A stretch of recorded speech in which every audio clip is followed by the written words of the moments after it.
two, three. 1, 2, 3.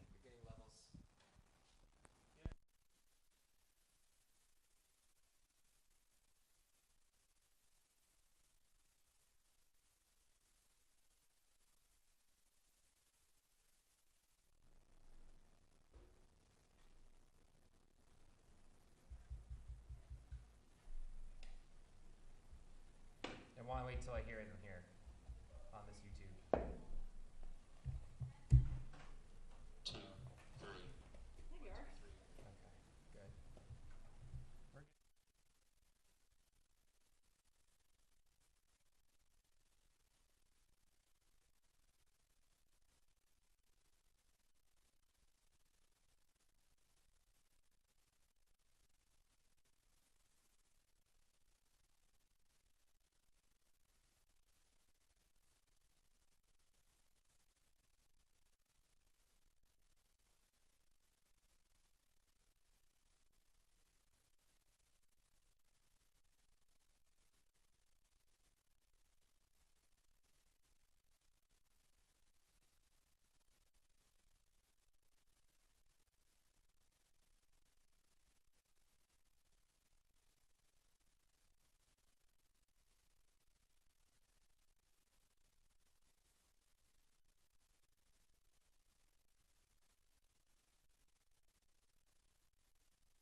everybody.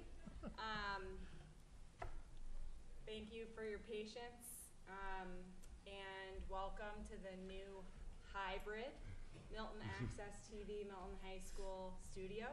We're really excited to call the meeting to order tonight in this new space where we can have hybrid meetings here on our home turf.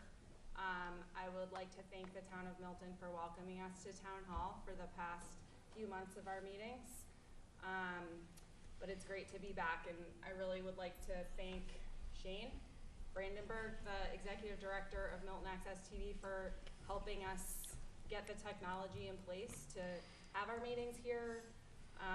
Sean and Jason, who are behind the scenes and help all the time. Tom helped a lot at our meetings in Town Hall. So thank you to you guys. And before we approve the agenda, the flag ended up over here. We'll pledge allegiance.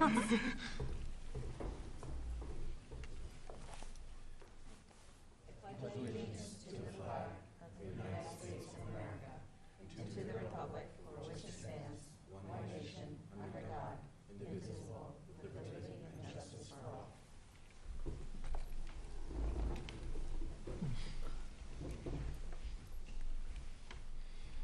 Okay, so. Just a bit closer. Sorry. Sorry. You're good. Thank you. Thank you. I hope everybody heard me thanking you and your team. In approving tonight's agenda, I believe we're going to postpone the vendor warrants. Are there any other changes to the agenda this evening? Okay. So we can go ahead and approve that and move along to our citizen speak portion of the agenda, where we set aside up to 15 minutes for members of the community to come and share their perspectives with us for up to 3 minutes per person. Is anybody in the audience here for citizen speak this evening? Dr. Pavlicek, do you see anybody on Zoom? No, I don't. All right. In that case, we'll just keep moving on to the superintendent's report. Peter. Great, thank you. So I'm going to give a brief update before we get to our main event, which is our Tucker Elementary School Site Council. Thanks all for being here. Excited to hear from you. So I'm going to go through a few things happening right now. Obviously, we're headlong into our budget. We're going to get an update later on. I just wanted to share on my report, been working with principals to kind of come together and look at the process anew. We have had a few meetings. We're kind of moving forward, looking at needs district-wide. Really kind of trying to front that conversation around vision and what does this budget represent. So this is work that, a few people a few principals mentioned that they thought they were excited about the work and said they could see how we could grow year to year in this process in terms of budget development to get clearer about the work that we're doing and our why. So that was pretty exciting. Another thing on tap right now, I have a meeting this week or next week. We're putting together a website team to begin the process of looking at a website redesign. Raise your hand if you think that's a good idea. Okay. I think it's overdue, and it's part of our overall, looking at all of our communication and working towards clarity, a no dead link policy, and I think also just kind of modernizing some things too, making things just kind of look nice as well. So that is happening. Our plan right now is to do that work over the next months. We're probably looking at pressing play over the summer when our team will have time to do all the uploading and other work. I am also, and I've talked to a few of you and others in the district about logo as well, and a logo redesign process. So that's something that is also coming. Excited to have an MPS logo, which we kind of have a logo we share with the high school. We have an M, which is sometimes used. Our letterhead is just a Town of Milton emblem with school written across it's not really ours either. So that will kind of be coinciding with this, and I foresee that being a community activity where people are engaged and a part of helping us envision like what a logo might look like. So that's coming. We last night the select board approved ARPA funding for an additional bus. Glenn is working with First Student and figuring out how to the kind of the best way to pick up students, in terms of the students that remain on the wait list. And we are starting to communicate with families too, to let them know as we figure out what that route will look like. So that's exciting, and grateful that the town's supporting us in that. Calendar development is underway. We're having conversations within our curriculum leadership, within our central office leadership, talking about our current calendar, looking at pros and cons of, what works for students and families, what are the needs of professional development, and doing the work of the strategic plan. We need time with staff to do that work. So we're looking at all those things and working to balance them. And that work is happening over the next month or so, and we'll be bringing that forward here at some point. A couple dates that Charlene wanted me to mention. A preschool, these are nights established for preschool and kindergarten information. Preschool is January 11th. This is just for folks listening in. Kindergarten is January 25th, and more information to follow as time gets closer. And I don't know how many people are going tomorrow night to the play, but the play starts tomorrow night and goes through Friday and I think Saturday too. I'm going to go tomorrow night, and excited for Susical. And that's my update. Thanks. Any questions? Thank you for seeing through that bus. Yeah. That's great. Thanks to those of you that helped to also make it happen. So with that, the Tucker team come up and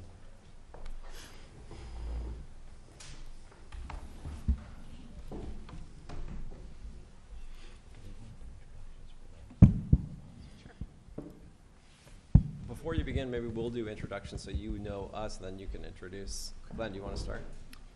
Glenn Dahlchik, Assistant Superintendent. My name is Bao Chu. I'm a school committee member. Selena Miranda, school committee member. Lizzie Carroll, school committee member and chair, and Annie, my daughter, is in 4th grade, and Julia is in 1st grade at Tucker. So thanks for being here. Peterborough Superintendent. Beverly Ross-Denny, it's nice to see you, Dr. Tucker, and it's nice to finally meet other members of your team. I have a 4th grader at Tucker. She's happy to be there. Thank you for all that you do. Anna Varghese, school committee member. Mark Loring, school committee member. Garth McKinney, Assistant Superintendent. I'm Justine Novak. I am a 5th grade teacher, but I'm also a parent of a College College student and a peer student. Dr. William Carter, interim principal. Caroline Morton, assistant principal and curriculum coordinator. Awesome. So the floor is yours. All right. Well, good evening, members of the school committee. Thank you for your continued support and the many ways you've partnered with school leadership and the extraordinary team of educators we have to advance what we're doing at Tucker. We're just truly thankful for all that you've done. And we're really excited to have the opportunity to share a lot of the exciting things that are happening at Tucker. So this is our agenda. We will be providing a snapshot of who we are our school improvement goals, our look-fors, and then the Tucker experience. Here's a list of our schools council membership. Our membership is very similar to the members that we had last year, with just a few additions. We have a few new parents and on the committee, and we have one additional parent representative as well this year, which is a great addition. This slide represents a snapshot of who we are as a school community and numerically represents the targeted work that we're doing in each grade level to ensure maximum outcomes for all of our students. I really want to thank the school committee, again, for your continued support and partnership. There are several places where your ongoing support has provided a tangible impact in our school community. Specifically, this year we have more building-based interventionists than we've had in the past, which has really allowed our educators to provide very targeted supports, student-specific supports to our student body. And we've also more than doubled our special education teachers in the building, which is providing an opportunity for so that there's an individual special education teacher for every grade level from kindergarten to 5th grade. And that's a significant improvement within our ability to provide high quality service provision to all of our students with IEPs within the building. And so we're really thankful for that.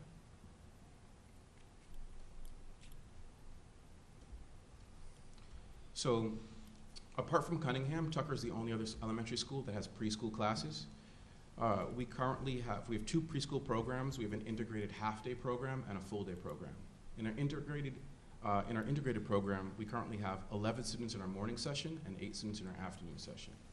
And per guidelines, we maintain a ratio of 49% of students that are enrolled that have IEPs and 51% of students who do not have IEPs.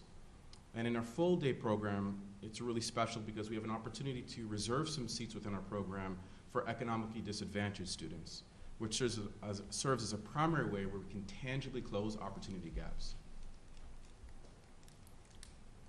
So on the following slides, we'll be talking a lot about our school improvement goals, which are directly tied to the school improvement goals that were the district-based strategic plan. And so we will be talking about the Tucker-specific representations of these. So we're currently in our second year of our school improvement plan, and given that our goals are the same as the ones that were presented last year, we'll be focusing mostly on the work that we're actually doing to meet those goals in our current presentation. And now I'll turn it over to Assistant Principal Ms. Milton to discuss our implementation of safe and supportive schools and personalized learning. Great, thank you. So I'm going to first speak a little bit about the personalized learning goal that we have in our school improvement plan. So I'll briefly read just the gist of the plan, of the goal. But at Tucker, the curriculum will be delivered using innovative teaching, informed by data and assessments in order for all students to reach their highest personal level of academic achievement. There will be a focus on using clear and consistent communication of expectations for learning and individual student progress. So I won't continue to read the slides to you, but I do want to speak a little bit about this goal and how it speaks to how our talented teachers and staff deliver this personalized instruction that we've been talking about for the past few years and how it maximizes each student's individual potential. So as you can see on the screen, we do have some strategies in place for how we meet this goal as a school and how to embed this personalized learning in all areas of a Tucker Tiger school day. And in a moment, I will turn it over to our talented 5th grade teacher, Ms. Novak, to speak a little bit more about what personalized learning looks like in her classroom. But I want to say first and foremost, this approach is informed by data. So we're monitoring student data through platforms such as iReady, mClass, GB+, and the French version of Dibbles, which is called IDAPEL, and our curriculum embedded assessments as well. So through this goal, we're also working to find opportunities for students to take ownership of their learning through personalized learning opportunities that are embedded in the curriculum. And with that, our goal is to foster a classroom environment where students are driving the learning and have agency over some of the activities that they're working on in the classroom. And one side note, we did have a really great building-based professional development opportunities for teachers today through Erin Moore, who's been speaking with our staff on some half-day and full-day professional development days through providing personalized learning and providing choice, so student voice and student choice in the classroom. So it was a really great opportunity for teachers to meet in a grade level team and speak specifically to Erin Moore about how they can implement these practices in their current classroom environment. We're also providing supports to students as they need them in our personalized learning goal. So as Dr. Carter mentioned, we have a wealth of support staff who are able to provide interventions and a multi-tiered system of support through Tier 1, Tier 2, and Tier 3 supports, as well as instructional groupings within the classroom. And one other aspect of this goal is providing a tutoring program for students in grades 3 through 5, which we'll be doing as well. So on the next slide, don't mind changing. I won't read this slide to you. It's a very text-heavy slide, and I'm sure you've seen things similar to this since it's similar to what you saw in the Glover and Cunningham presentations. But I mainly want to highlight this blue box in the center of your slide. So as I mentioned on the previous slide, this is how we measure and provide those personalized learning opportunities to our staff and students, particularly the professional development opportunities that we provide to our staff through Erin Moore, through our Into Math PD that we're providing to teachers through Teaching Lab and a grant that was funded this year, as well as our Project Lead the Way STEM curriculum. So I will pass it on to Ms. Novak to explain a little bit about what this looks like within her classroom setting. So if you walked into Tucker tomorrow, you would see personalized learning happening in all of the classrooms. Of course, it's going to present completely different from preschool all the way to 5th grade. So if you happen to walk into my classroom last week, we were working on reading comprehension, and we had 2 stories that were myths in our Reach for Reading text, and they had, the characters were gods, they were mythical gods. And so in order to look at students' reading comprehension of those stories, the assignment was to, in a group, to compare and contrast 2 of the gods from the stories. And so that was the directions that I gave them. And so I put them into a group. I selected the groups, and so students had to work together to choose which gods they were going to use for the reading comprehension. They had to choose how they were going to present it. You'll see that the students up the top used a Venn diagram. Some students used a T-chart. Some students used bullets. Some chose to do illustrations. It sounds trivial, but students were also given choice in what they were using to write. So you'll see some had marker, some had pencil, some had pens, some had colored pencils. And so whereas that might seem like something very trivial, the level of engagement was a 10 out of 10 for this activity. So one thing that I see and other teachers are seeing, that when you're giving students choice in how they are presenting the information, the level of engagement increases. So that's a plus for our personalized learning.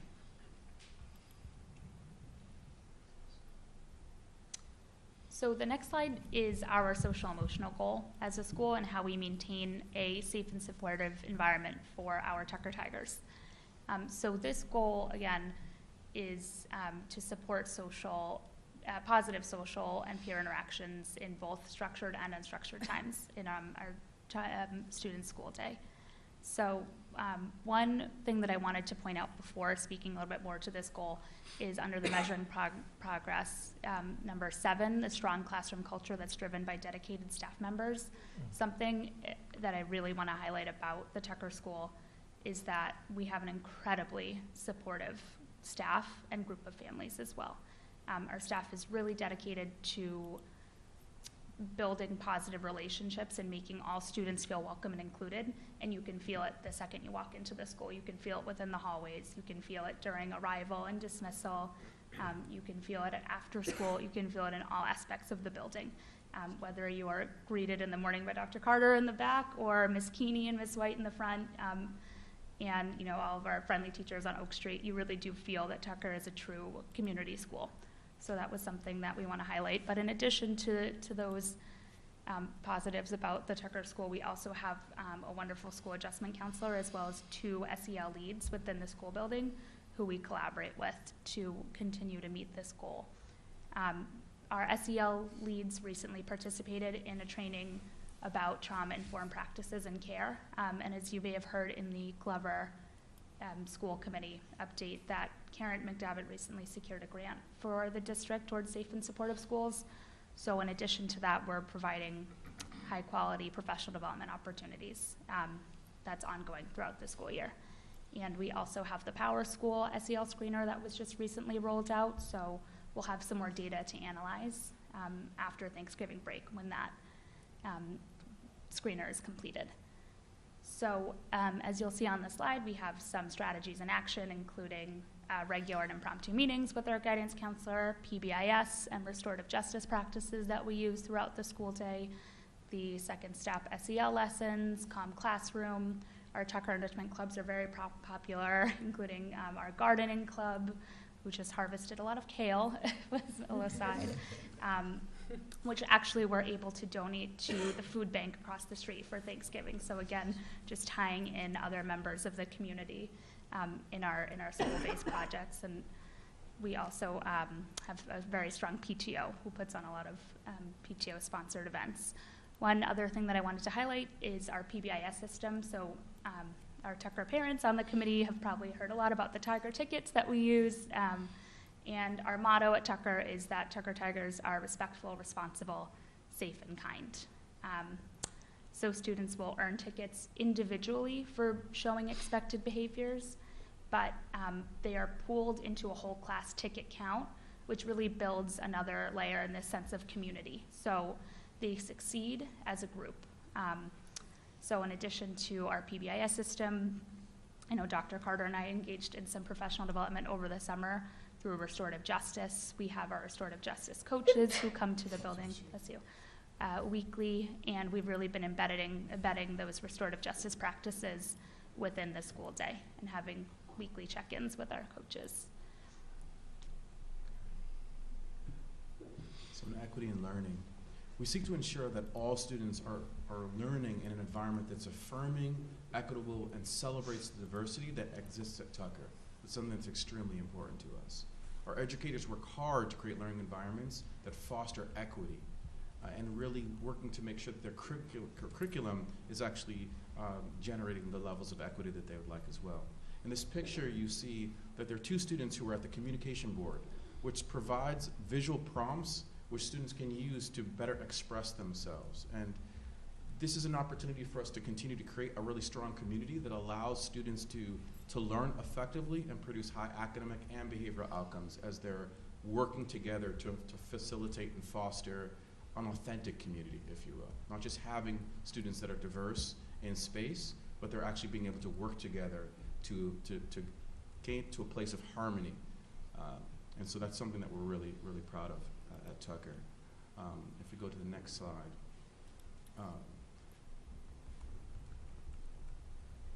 So these are some of the ways in which we really focus and measure our progress within this equity and learning strand. We definitely use data to effectively target student strength and growth areas and to make sure that the work that educators are doing within the building that we're doing is really focused on what kids actually need.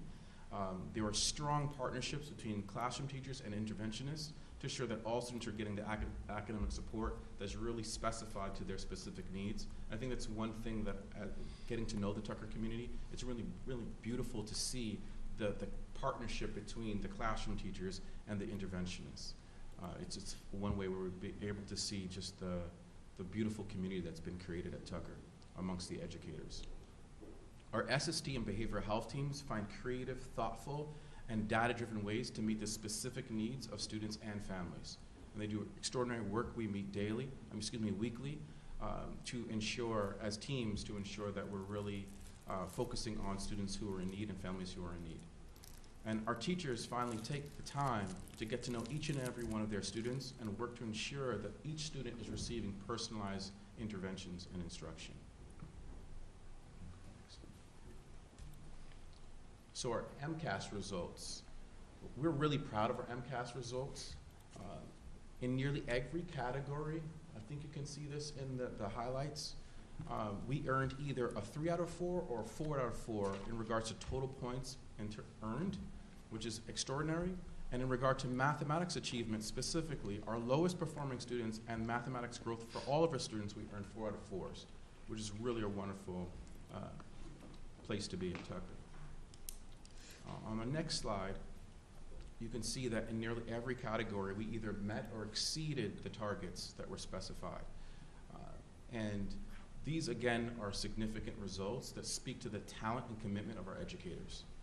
As I mentioned in our faculty meeting yesterday, when we ran through this presentation with faculty and staff, these results don't just represent excellent achievement for just the grade levels, the grade level teachers who have MCAS testing in the grade level. It also represents the entire cohort of teachers from pre-K to 2 as well that have effectively prepared the foundation for students as they're entering the testing grades to be able to perform effectively. And so it really represents a win for the entire building.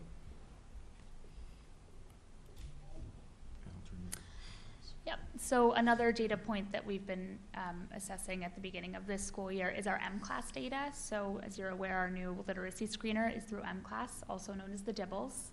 We've been working really closely with our literacy director, Kat DeRoche, on implementing this new screener, as well as our literacy leadership team at the district level and our building-based reading specialists.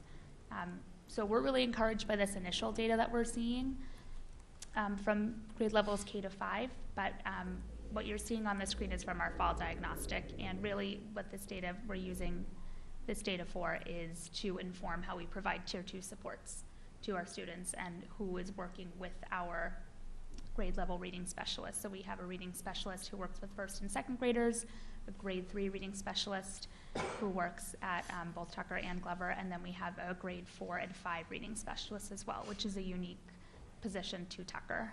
So what we'll do is reassess this data when we complete the winter diagnostic and move forward with the supports that we have in place, but also compare student growth and inform our tier 2 supports that way.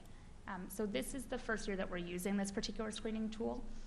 So it's a little bit difficult to compare this M-Class data with last year's Lexia data, but on the next slide, on this one right here, you'll see our iReady data, which we are able to compare across a few years of implementation that Dr. Carter will speak a little bit more towards.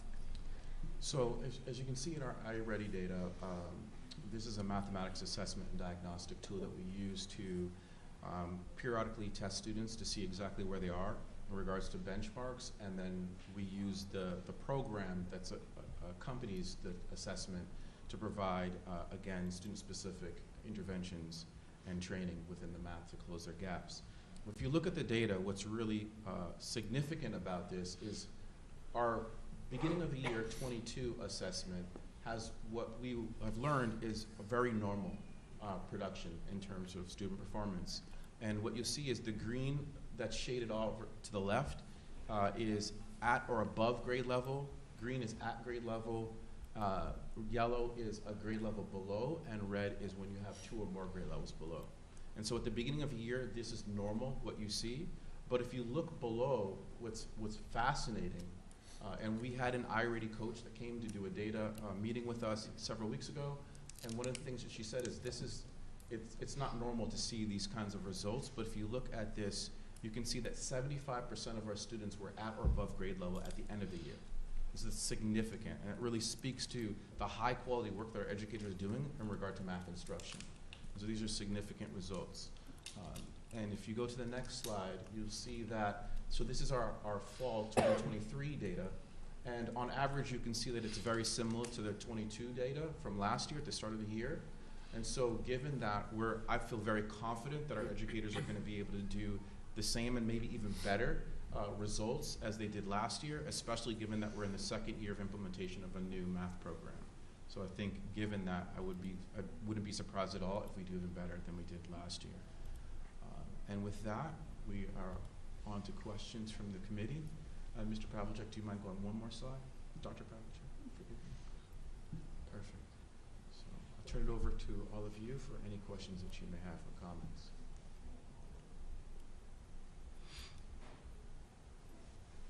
Thank you so much for the presentation. My kids were very lucky to get chosen to participate at the full-day pre-K program at Tucker, both of them, luckily, coincidentally. I am very curious about the student support team module, and how does it work? And it seems like it says for 3rd to 5th graders. So are they the older kids, the 5th grader tutoring the 3rd graders, or is it the 3rd to 5th graders tutoring the younger kids? And I'm just curious about how this works, and wondering if it could be borrowed into other school systems. So I think one aspect of that you're speaking to is the Tucker tutoring program. So that was implemented last year through some of our Title I funding. So we're going to continue to have that tutoring program this year. But it's Tucker teachers who are working with students identified by classroom teachers who could benefit from an extra bit of tutoring after school or some homework help. So there was a group last year of 3rd grade students that worked with an educator, 4th grade students, and 5th grade. So we're going to continue that model this year and kind of implement some tutoring. And then also one other aspect that we wanted to implement too in our goals for this year and next year is to implement some kind of mentoring program as well for students in grades 3 through 5 through some of that Title I funding. Did that answer your question, or were you talking about the student support team as well? So the tutoring program is different from the student support team, right? Yes. So how does the student support team work? So I can explain that. So essentially what we've done is, as teachers are going through their daily routine with students, if they find a student that they feel might need extra support, or if there are any concerns that they may have, that they can bring it forth, recommend that student to be kind of viewed through the student support lens. And we have a group of educators that come around and interventionists that really go through, so we hear whatever the teacher is saying about the student in terms of observations, and then we begin to figure out what, if any, extra supports are needed for that child, so that we can kind of use Tier 1 and Tier 2 supports to see if we can make an improvement in whatever gap the teacher is seeing. And the student support process, that team begins, it's in some sense a conduit to whether or not, if we go through a whole process or several cycles and it's really clear that the student needs additional support, then we might recommend that student for IEP testing to see if there's something else that needs to happen. But the goal and the power of this is, before we actually recommend students for IEPs within the building or for special education testing, we use this to see, are there other things that we can be doing to provide supports that are common supports, if you will, that will benefit a student without having to go into the special education system, so that we're only utilizing that when we need to. But it may be that students don't need any of that, but they just need other supports. And so again, having all the interventionists that we have in the building really helps, because we can provide students extra math support, extra reading support, et cetera, without having that to be part of the special education system. And we can kind of go through this 6 to 8 week process and then re-review afterwards to see, did our interventions, did that work? Did it help? Did it benefit the child? And then we can kind of determine, do we continue with this and it's working, or is there more or less that we need to do based on that? So they're both, the tutoring program and the student support team program are both from the teacher providing support to the students. Yes, educators providing support to the students. That's correct. And the student support team is also, the process is chaired by Maureen Butler, who is our inclusion specialist at all elementary schools. So this process is uniform through all of the 4 elementary schools. So the referral process, and then the support team members are Tucker-based interventionists, as Dr. Carter mentioned, our adjustment counselor, the classroom teacher, administrators, just to make sure that we're giving students all of the supports they may need throughout their school day to meet their goals. Yeah, our nurse as well as part of that team. So anyone who's important in the life of a student is really sitting around that table, so that we can have a very holistic view of each child to make sure that we're really seeing the child for who they are and the families, and being able to figure out what's the best next step. This is a very effective way of helping a student before we try to outsource it to any kind of special education diagnosis or outside of the district support. Absolutely. Definitely. And I'm not surprised to see how dramatic the changes are in the testing score from around 35% to over 75% from the beginning of the school year to the end of the school year. Great job. Thank you so much. Appreciate it.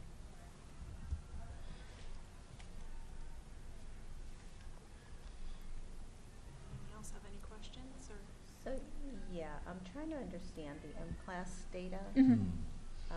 And looking at grade 2, is that 35% that are sort of more on the just maybe you just walk me through what I'm looking at here. I'm looking at it going like, okay, I want to see. I just really fully want to understand this data. And are you looking at that red bar for second Yeah, grade? I'm looking at the red Mhm, bar. absolutely, and that is one that stands out as compared to the Yep, other correct. third grade and fourth grade and all the other grade levels too. So for this data, we do see a significant amount of second graders that are below benchmark. So that red, the yellow is approaching the grade level benchmark, and the red is below. So for those students, those would be students who would be have access to Tier 2 supports through our reading specialist. This is a composite score, I will say, between a few different tests, so word reading fluency, letter naming, oral reading fluency, reading comprehension. So those tests are done individually one-on-one with the reading specialist at the beginning of the year, and then there's one test in second grade that is done on the computer, the students do individually. But this score was used to form those Tier 2 supports. Okay. Yep. It's And also- and I am looking at 46 students total, is that right? If I'm looking at it in terms of the total that was tested? So for second grade, yes, because the students who are in the French immersion program do not Do take not the get M-class this. screener. Got it. Yes, Got they it. have their own screeners, so the rest are the amount of students who took the screener at the end. And so these students, the ones that, is it fair to say the ones who are in this 35% Mhm. here are getting specialized, targeted Absolutely. intervention? Yes. Okay. Dr. 'Cause Miranda? it just feels like 16 is not a lot, so I think when I look at it, I'm like, okay, we can Mhm. tackle that. right? Absolutely. Yeah. It's helpful.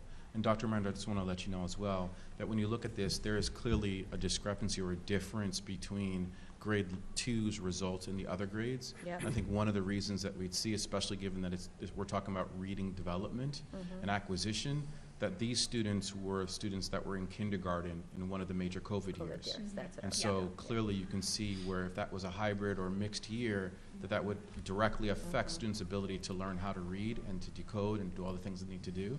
And so that's probably why we're seeing a different discrepancy there. 'Cause And they as we go would've- through the data, you can kind of see Yeah. COVID has affected all of our students in different ways. It's just figuring out what those ways are, and as we go through the data, we can kind of see some of those differences and changes.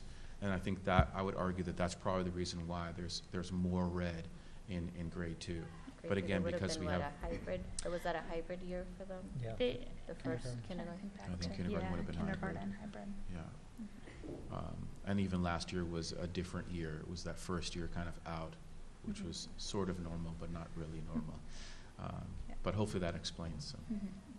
Thank you for walking me through that. Of course. So, I just had, thank you so much for the presentation. Of course. Or no, hopefully you guys can hear me. So this is great, and I really am, like, I was really kind of intrigued by your description of personalized learning and the examples you shared. So I know student choice, I think that's phenomenal, and to see that student engagement has increased, that's huge. I used to be one of those kids who just kind of memorized stuff and then forgot about it, so it's great that they're engaged. Mhm. So how do you kind of balance, if a student decides, hey, I'm gonna do an illustration for this assignment, how do you kind of balance that they are learning how to write sentences and all of those kind of things? Like, how do you kind of balance that? So they're still learning that. Do you kind of get, yeah. So this particular assignment had a component, an individual component after. So they did their group work where they came up with their brainstorming, which we always do before we write something. We always start with the brainstorming piece. So the second part of it, which you didn't see, which is more individualized, but they actually had to then write an essay. But they could have done their brainstorming any way they wanted to. But there are often opportunities to not only do writing, but I can have a conversation and say, So, tell me about these two gods, why were they different? So it can be oral, because some people don't like to write, so that's another way that you can embed personalized learning. I'm still assessing them, but I'm not doing pen and paper.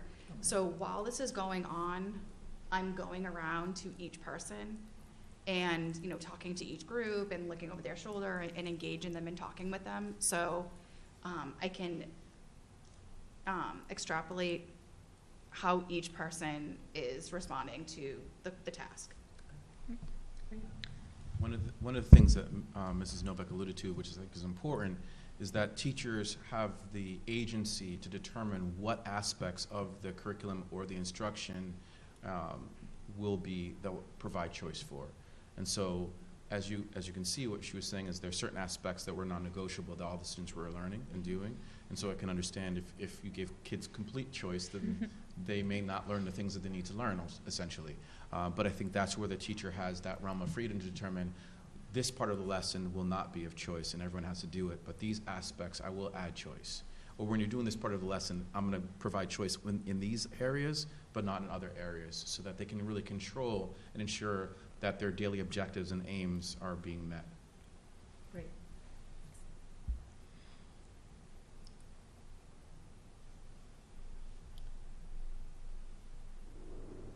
I would like to take this opportunity to thank you all and the whole staff at Tucker. My family just feels really proud and grateful to be a Tucker family, and my kids love going to school every day and have had a really great experience there. Through the challenges that we've all faced, I just really appreciate the support you described, that sense of community, and we've heard in some different presentations this concept of the trusted adult, and I know that my kids, I feel confident sending them to Tucker every day because I know they have numerous trusted adults, and they just feel really a sense of belonging there, and they learn a great deal that continues to impress me when I'm trying to help them do their homework sometimes. So thank you for everything that you're doing. Thank you as I well. wanted to briefly add that we sent a survey out to our faculty and our students about one thing that they love about the Tucker School, and the question was, what is something that makes you happy about coming to the Tucker School every day? And on top, of course, of lunch and recess being and specials being the number one, students cited their teachers and their friends. So there's an overwhelming sense that students in this school have a trusted adult on more than one occasion. This is something that I really find unique to Tucker, just in my experience working in Milton and having a new experience moving into leadership at the Tucker School. The amount of times that I've been in the hallway and I run into a student who is bringing some classwork down to show to their previous year's teacher, just because they're proud. It's really, really exciting, and it's encouraging to see, because students in first grade say, oh, I just finished this math assignment, I'm going to go down and show my kindergarten teacher really quick. And so, of course there's an emphasis on academics and everything, but students learn best when they feel comfortable, happy, and safe in their environment. So it's very encouraging to hear that your family feels that way as well. Absolutely. And just to add on to that, it's such a pleasure to be in community events and see our Tucker teachers there. Mm-hmm. This weekend, there was a regional taekwondo tournament at the high school. And one of the first grade teachers was there. My daughter's third grade teacher was there. The investment people make in the students in and outside of the school is visible for anyone to see. So it's all good stuff. Beautiful. Thank you. It's a great reflection to hear that from you all as parents.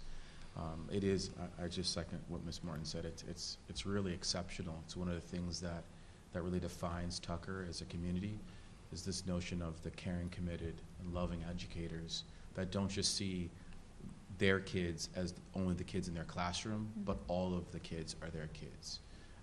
And I think it's a beautiful thing, because it allows for all the students to have a safety net that they can't fall through, because there are too many people that care about them, that can see them, and that feel comfortable and are interested in proactively reaching out to them if they see anything that the students feel seen and heard, which is extremely important. But it is wonderful to hear from parents that you feel the same way.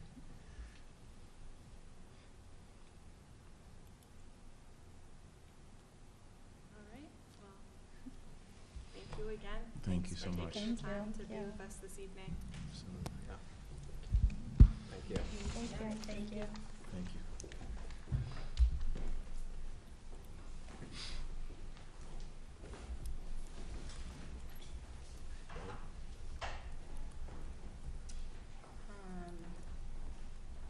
Just keep rolling. Yeah. Keep it going. Why not? Well, you're gonna give us the enrollment report first. I actually, didn't think of this when we were going over the agenda, but do we wanna jump forward and have Chris present, or, We could, he might Is- stay, last time he stayed even after or, around, so would you? we could ask him. I've got kids physical, so I can stay as long as you want. They're rehearsing until Okay. 9. Is that the noise that I heard through the Yeah. wall here? Yeah. That's not They're my having- child, but yes. They're having, there's a lot of fun going on. It sounds a little bit Yeah. more exciting than here. Yes, go through riveting with it. Okay, all right, thank you. Your child is very talented. I've seen them perform. So, okay, Peter, enrollment report there. Yeah, great. So, so school committee, I've shared a number of kind of enrollment information, the 22 and 23, or 23 and 24 really, nest egg reports, information that we put together, and information, enrollment information for students not attending Milton Public Schools, but from Milton. So I've got a really short slide deck here I'm gonna go through to hopefully help provide some information and context for what you see. I think some of the numbers can be misleading in terms of everything we've talked about regarding space. We just had this conversation in the facilities advisory, so you all could probably present this too. So let's go to the first slide there, or the second slide, the first real slide. So if you look back, and I'll just show this for the community too. Everyone who's watching, I'll put a couple graphs up so you can see what we're talking about here. But overall trends, the enrollment's pretty flat. And if when you dig into the different cohorts and different classes, there's nothing really comes out as like, you know, in some districts you'll see a big bubble kind of going through the system, and things feel really tight, and then that subsides. They all, you're right, move up into secondary, and the elementaries can breathe again. When you look at our data, it's very consistent. We do have, you know, well, most of our elementary schools have a combination of like 3 strands, 4 strands, so sometimes one grade will have a slightly larger bubble. So we do have that kind of variation. That's pretty normal for a district of our size. But we're pretty flat. I think this is confusing for some people who might look at this data to say, okay, we're hearing all about these space needs and challenges, and you know, if our numbers were the same 5 years ago, are the same now, and will be the same in 5 years, you know, what's going on? Have we always been in an overcrowding kind of situation, and we're just kind of now realizing it, kind of like a frog boiling in water?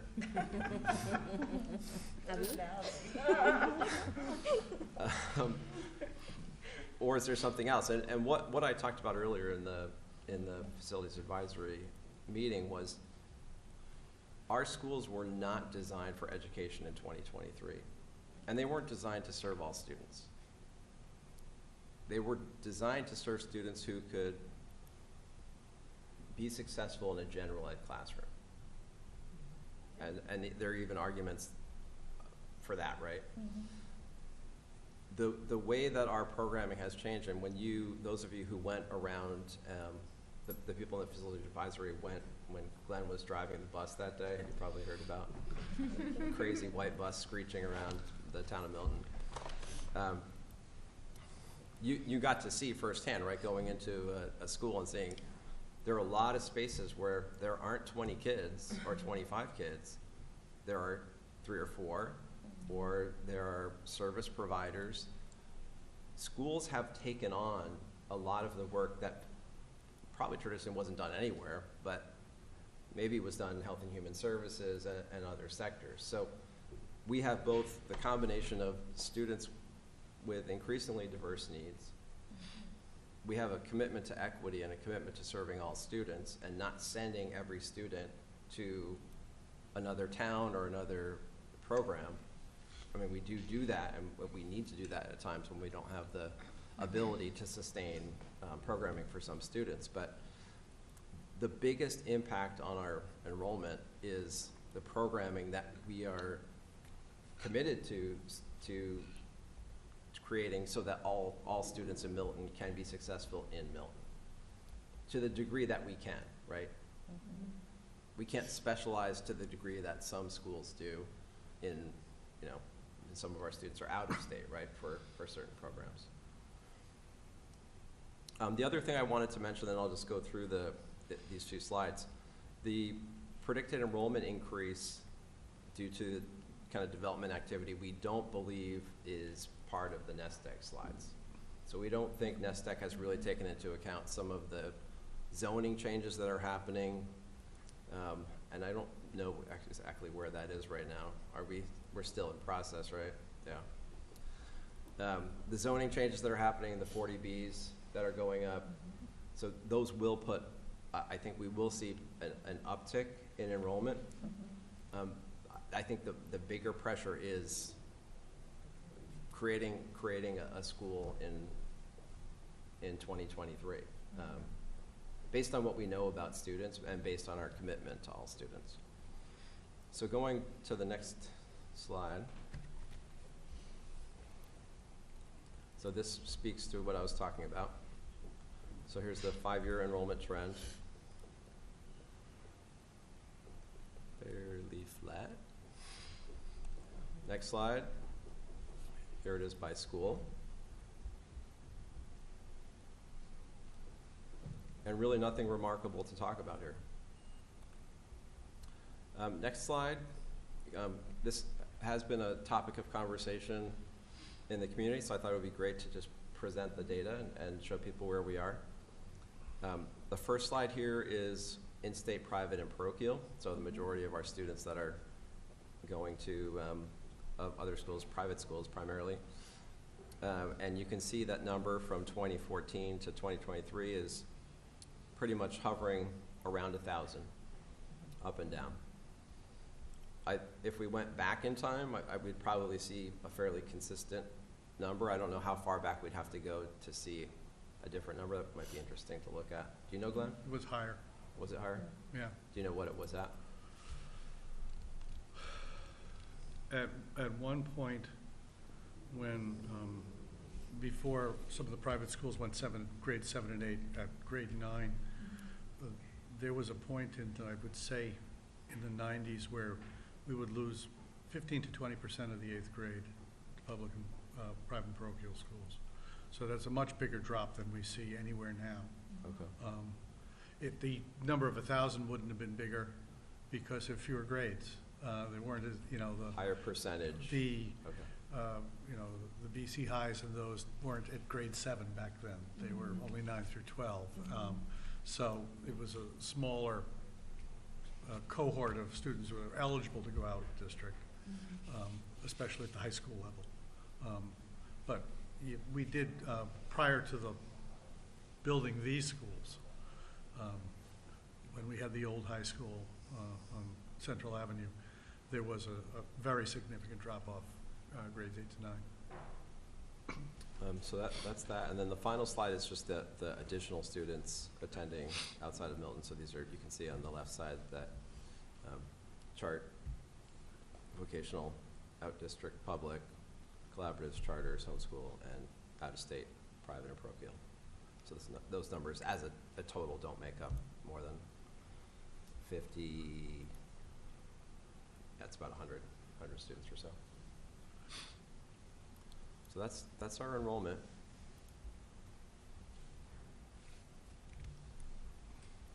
Any questions? Not a question, but a comment. I think another way that I would see the data is that we are experiencing quite the space challenge. So as we look forward and think about building the new school, it makes me feel good and confident that we will address the space crunch for the runway is longer, right? Of when we're gonna feel that relief. Now, if you told me we're building a new school and we see a dramatic projected increase, then I would be like, well, we're gonna try to solve the problem now, but we're gonna face the same problem in X amount of time. I feel very, it feels, I'm reassured, I guess, by looking at the data this way, that by our look at sort of the new building, that we will be able to have better accommodation for, I think, exactly what you stated, which is the needs of our students are different. The way we need to educate our students is different. And so that we're going to have that release last longer. So. And we're seeing, I agree, and I think it would also be troubling if we saw a big dip in enrollment. Correct. Where, we're building towards a population that's, dropping like 100 per year or something. We are seeing, the conversations we're having right now around space in classrooms is our preschool program has gotten bigger because it's a primarily special ed based program.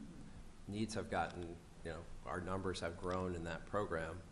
And so as those students age out of preschool and come into kindergarten, we're having lots of conversations around how to best meet students' needs. So that is a place that I think that's probably our biggest pressure point right now in conversations with principals and our space needs. And we might have to be creative. So we're still it's still very tight. And I think we're going to feel the belt tightening a little bit over the next years as we're, frankly, as we're working to provide supports for these students, and we're looking kind of systematically across the board at all of our schools. Right now, since we have some programs at some schools, and Danielle, our Director of Student Services, has been kind of looking at this system-wide to look at how can we, provide the most services in every school, and so we've got some systems work to do. Just adding on to something that Dr. Miranda said, for those of you who are used to seeing the building presentations from Sean O'Rourke, one of the charts demonstrated our total student capacity. And while our trend has been consistent, it's been consistently beyond the capacity of our buildings. So I don't want anyone to look at this and say, I'm looking at this different. It's just another data point that can be layered onto the data that Dr. Burrows is sharing today. And I guess I'm wondering, because I also remember, honestly, attending meetings about this problem years ago when the NESDEC data was reaching back further. And I think so I am interested in that, like what clearly appears to be a consistent plateau now, after a pretty slight but notable increase, across a period of years. And I guess with your metaphor of the frog, when you are but when you have adapted to measures that kind of cope with very tight schools, it really doesn't take very many more students to tip you over the tipping point. Like, so I'm kind of wondering if that's what we've experienced, that we were like right up against the max, but on just under it for, you know, and we crept up, and then we hit it and we went over it. And even if we're only over it by, you know, tens of students, not hundreds of students, And the program that's changed. like you hit the tipping point and it's like it no longer works the way that it did. Even, I don't know if I'm not No, making you're- sense, it but makes that sense, and is it's like spot on. even just small numbers of students begin to have an outsized impact once you kind of cross the line with it. Well, and part of crossing the line is losing intervention space, losing Yeah, spaces for which specialists to we can't meet. afford to do, so. yeah. Losing places for faculty to co-plan and co-create together. Losing all of those spaces starts to put a lot of tension. One, you have students, I mean, I see this as I walk around the schools, and I feel really bad to see a student in a hallway having to come out of their classroom to receive, you know, a reading intervention, and then walking back into their classroom. It's not right. And I just want to add on to what Dr. Carroll said, because Dr. Pavlicek was the one, when my kids were very little, who had the first enrollment data showing that it was going up. And I remember the plans of carving up different spaces and reutilizing spaces. And I remember when the public started becoming interested, saying, how did we not know this? I'm like, he's been saying this for years. This, you may not have been at the meeting, but I know that you know what I'm saying, because he was the one that developed the plans to accommodate that increased enrollment. But we did hit a tipping point, and now we're in the hallway. It's like we're beyond the creativity of his skills because we're now at that plateau, and it does hurt. I'm not gonna speak for you because I remember you saying this 10 years ago or so. And the, you know, I think the reason why I wanted to really talk about programming and the size of our rooms is when someone looks at enrollment data, they just look at the number of students and think, this number of students needs this much space. That's true if every classroom is 25, right? So looking at the numbers alone is only one factor of, it's actually not the factor you need to be looking at. You need to be looking at how many classrooms do you have, how large are they, and for the specific student programming, how many students can fit into that space. That's the actual data that's important in terms of our space needs and what we need, which is why we're in the position that we're in. So I think it's important for the public to understand that enrollment data, this is just the number of students, it's not the space required. That's a totally separate calculation. And I think those things are conflated frequently. So I'm sorry to jump the gun, because I'm sure there's a bigger punchline of where you're going with this. You might be the punchline. That means I can leave. Because it puts us in a precarious situation. We all know that we're past the space carving creativity that we've had over the years. And we are in the process of talking publicly about moving beyond the land swap, which passed. What is the current thinking on the table? That's coming in Chris's presentation. Wow, you just passed that real quick. I can say it, but no, but he's going to be talking about that and the facilities advisory too. Yeah, I mean, short-term wise and medium-term wise, it's something we talk about at every meeting, facility advisory committee, and like, you know, I think to your point is a good one. I hear this all the time of like, what are the short-term solutions, right? A lot of people want that. Obviously, they want that because they care about the schools, they care about the experience our kids have.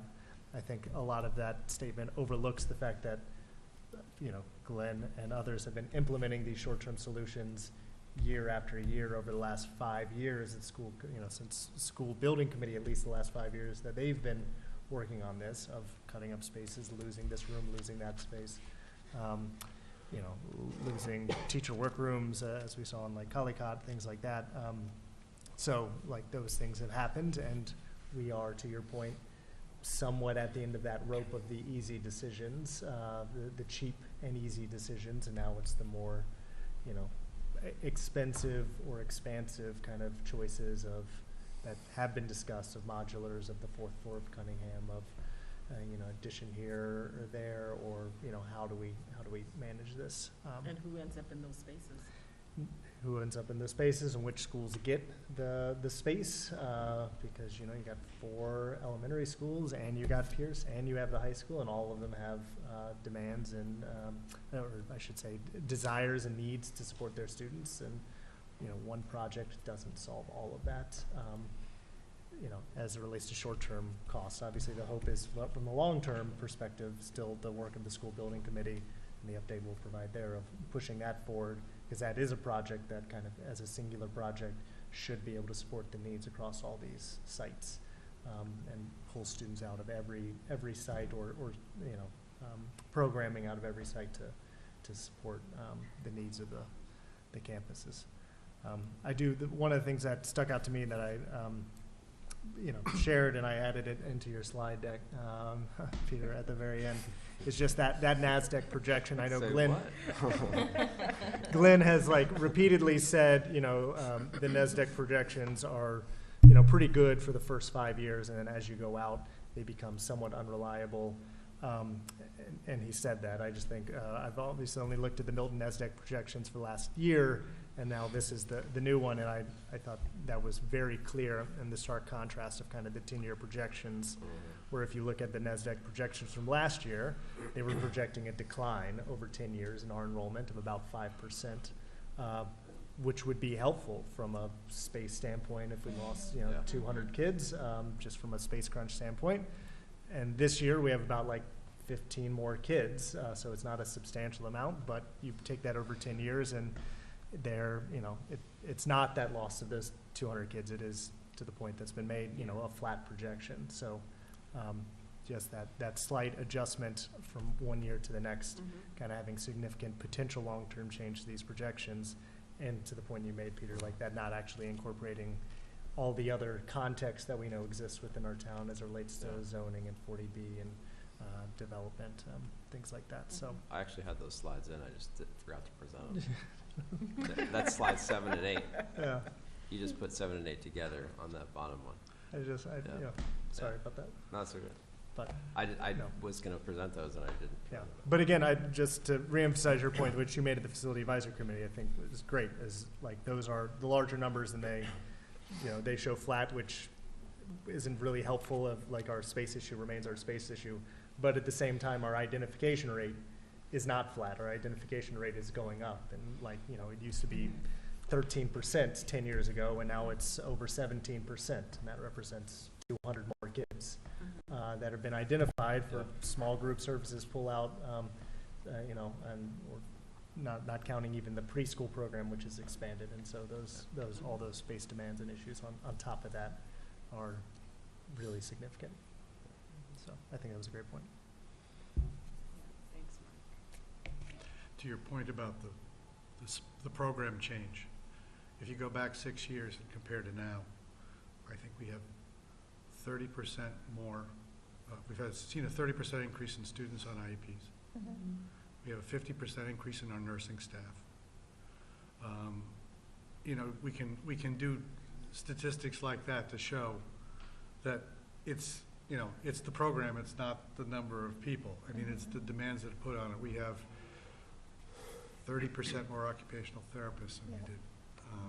You know, you can go down the line with all those categories and see that's where our staff growth is over the last 5 years, almost exclusively.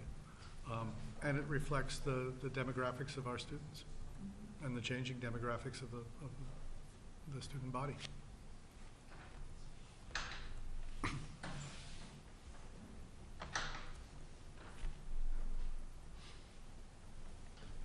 Well, thank you for bringing that to us. Good discussion, good for us to all stay on top of the implications of all of that, so. Anything else under your report? That's it. under the chair's report,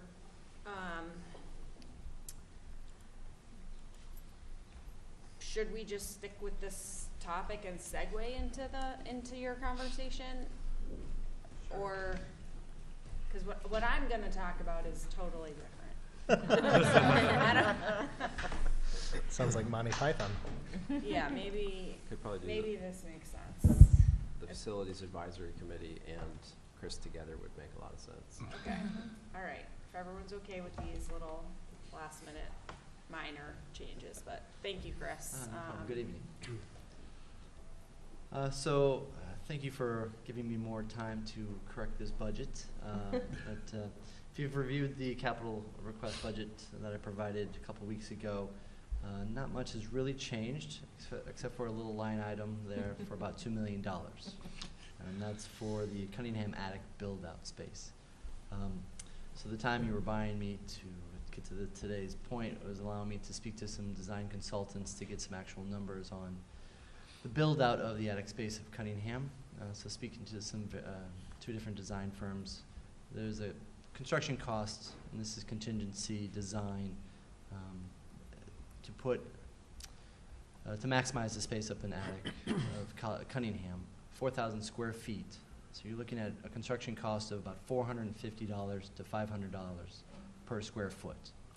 So to maximize that space, to build it out for ancillary systems, pull-out teaching spaces, instructional space, and restrooms, fire alarms, sprinklers, it's going to be about $2 million. So what that programming is has not been sort of designed yet. We just haven't had time to work on that, but if we were to maximize the space in the attic at Cunningham, it is going to be about $2 million spent in that space. But, And some, just to add to that, some ideas in terms of, how that space could be used.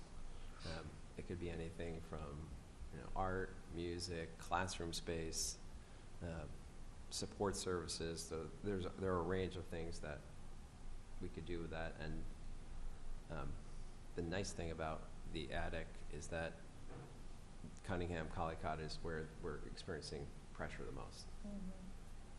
So that is a boon. So it helps a little bit to alleviate the space issue, to take the ease off a little bit. I don't know if there's anything else you need to see on the report I can explain, but pretty much the capital projects are continuing with exterior door replacements throughout the district. Doing sort of flooring repair, carpet repair. There's cleaning equipment for the district-wide, just sort of vacuum equipment with HEPA filters, better cleaning equipment for restrooms so we can sanitize and professionally clean our restrooms in the schools, do a more professional job on those. I'm looking for some architectural engineering services. Having gone through all the HVAC equipment and mechanical spaces of every school, we have about 150 pieces of equipment that's coming of age of 20 years. So Glover, Tucker, everything we own now is 20 plus years. And so it's time to sort of get an outline for the next 10 years on replacement cost. So that is what I'm doing now. But it'd be nice to have a sort of an engineering consultant sit with me, look at how I can prioritize 150 pieces of equipment and make it budget friendly for the next 10 years. So I can't overwhelm the town and the school budget with my request, but it needs to be done in a sort of an efficient manner so we can actually start replacing equipment. So in that aspect, just there's $50,000 set aside for that. But some low-hanging fruit that a lot of the principals, as we've done our sort of walkthrough, is bottle filling stations for the students and operable windows. So those are the first things that are on my hit list. It's low-hanging fruit that can be done. It sort of is face forward, and teachers and student alike, staff will feel that fairly quickly if we can get that done next summer. And for the most part, that's it. I'm not asking for a whole lot. There's just that $2 million line item. That's But at the same time, you had been so conservative in your projections for next year that, really, It didn't do too much. Yeah, it's just, we just, knowing, or just wanting to know, was that attic really, because it's been talked about for years and years, and sort of, were we gonna be honest, were we really wanting to do this? And it just happened to be yes, so it's like a last minute, so I just needed to be able to have some time to get some actual numbers, so we're just not asking for pie in the sky numbers, this is something that's a legitimate number that can be done. Well, and you can, when you compare this to the modular Yeah. option. Oh, absolutely. It seems much more cost effective. Correct, and sort of when you're putting modular and you're doing sewage, electrical, all the plumbing that goes with it, so you're actually, it's not just modular. I mean, you're putting a building to stay at the end of the day, because you'll need foundations and so forth. Modular's nice, everybody thinks it's gonna go away, but at the end of the day, you've put a lot of money into it. So. No, I think this is great. I appreciate the fact that we've been able to at least identify an interim solution that's internal. No one will feel as though their particular population has been targeted for a modular outdoor classroom Right. with no access. So thank you for all of you who worked on this. Yeah, and I'll say from the Facility Advisory Committee perspective, we took a vote on this as a group, and it was a unanimous vote to support this and recommend this to the school committee. So I really appreciate the efforts. Again, I think a lot of that came out of the work of the Facility Advisory Committee, the tours, and I think to the point you made around like how do we pick, this still seems like some of the lower hanging fruit given it is space within an existing building. And again, to the point I think Peter made, right, it is in a facility that really then can help impact two buildings and potentially then, take off some of the kind of, when we have that extra kindergarten cohort come in, right, that can now, instead of going to Glover or Tucker, potentially can be taken on by Cunningham and Collicutt because they have slightly more space. That obviously has implications for the lunchroom and those times, and so they might be upset by that potential implication of them taking on even more kids in that tight space. But those are the types of impacts we think that this potentially can have. And I'll also say, like, this is my first rodeo going through the capital improvement budget process, so I know not everything you ask for through this process is funded, but certainly believe strongly it's important to put it out there and say, like, hey, if this is something that the town wants to fund, if this is an urgent priority of the town to find a short-term solution, this is what we believe that short-term solution is, and this is what Chris believes, through some work, it will cost us, and let's have that conversation through those, additional committees.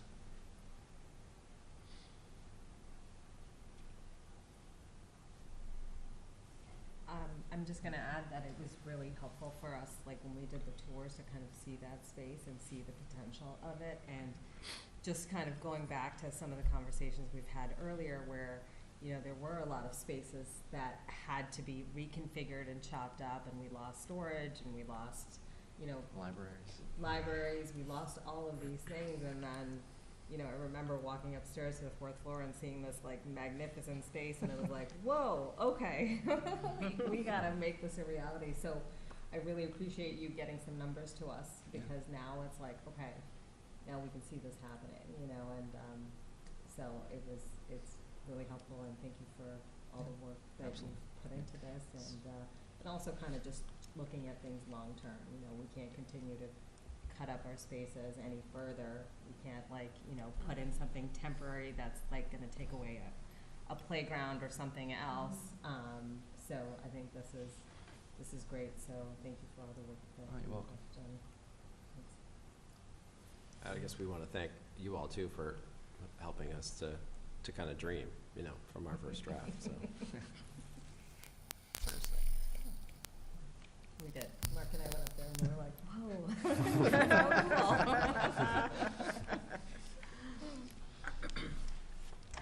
Any other questions on facilities? All right. Thank you very much. Thank you. Thank you, Chris. Will you accept a motion? Would anyone like to make the motion? I'll make a motion to approve the FY25 capital requests for facilities. And technology.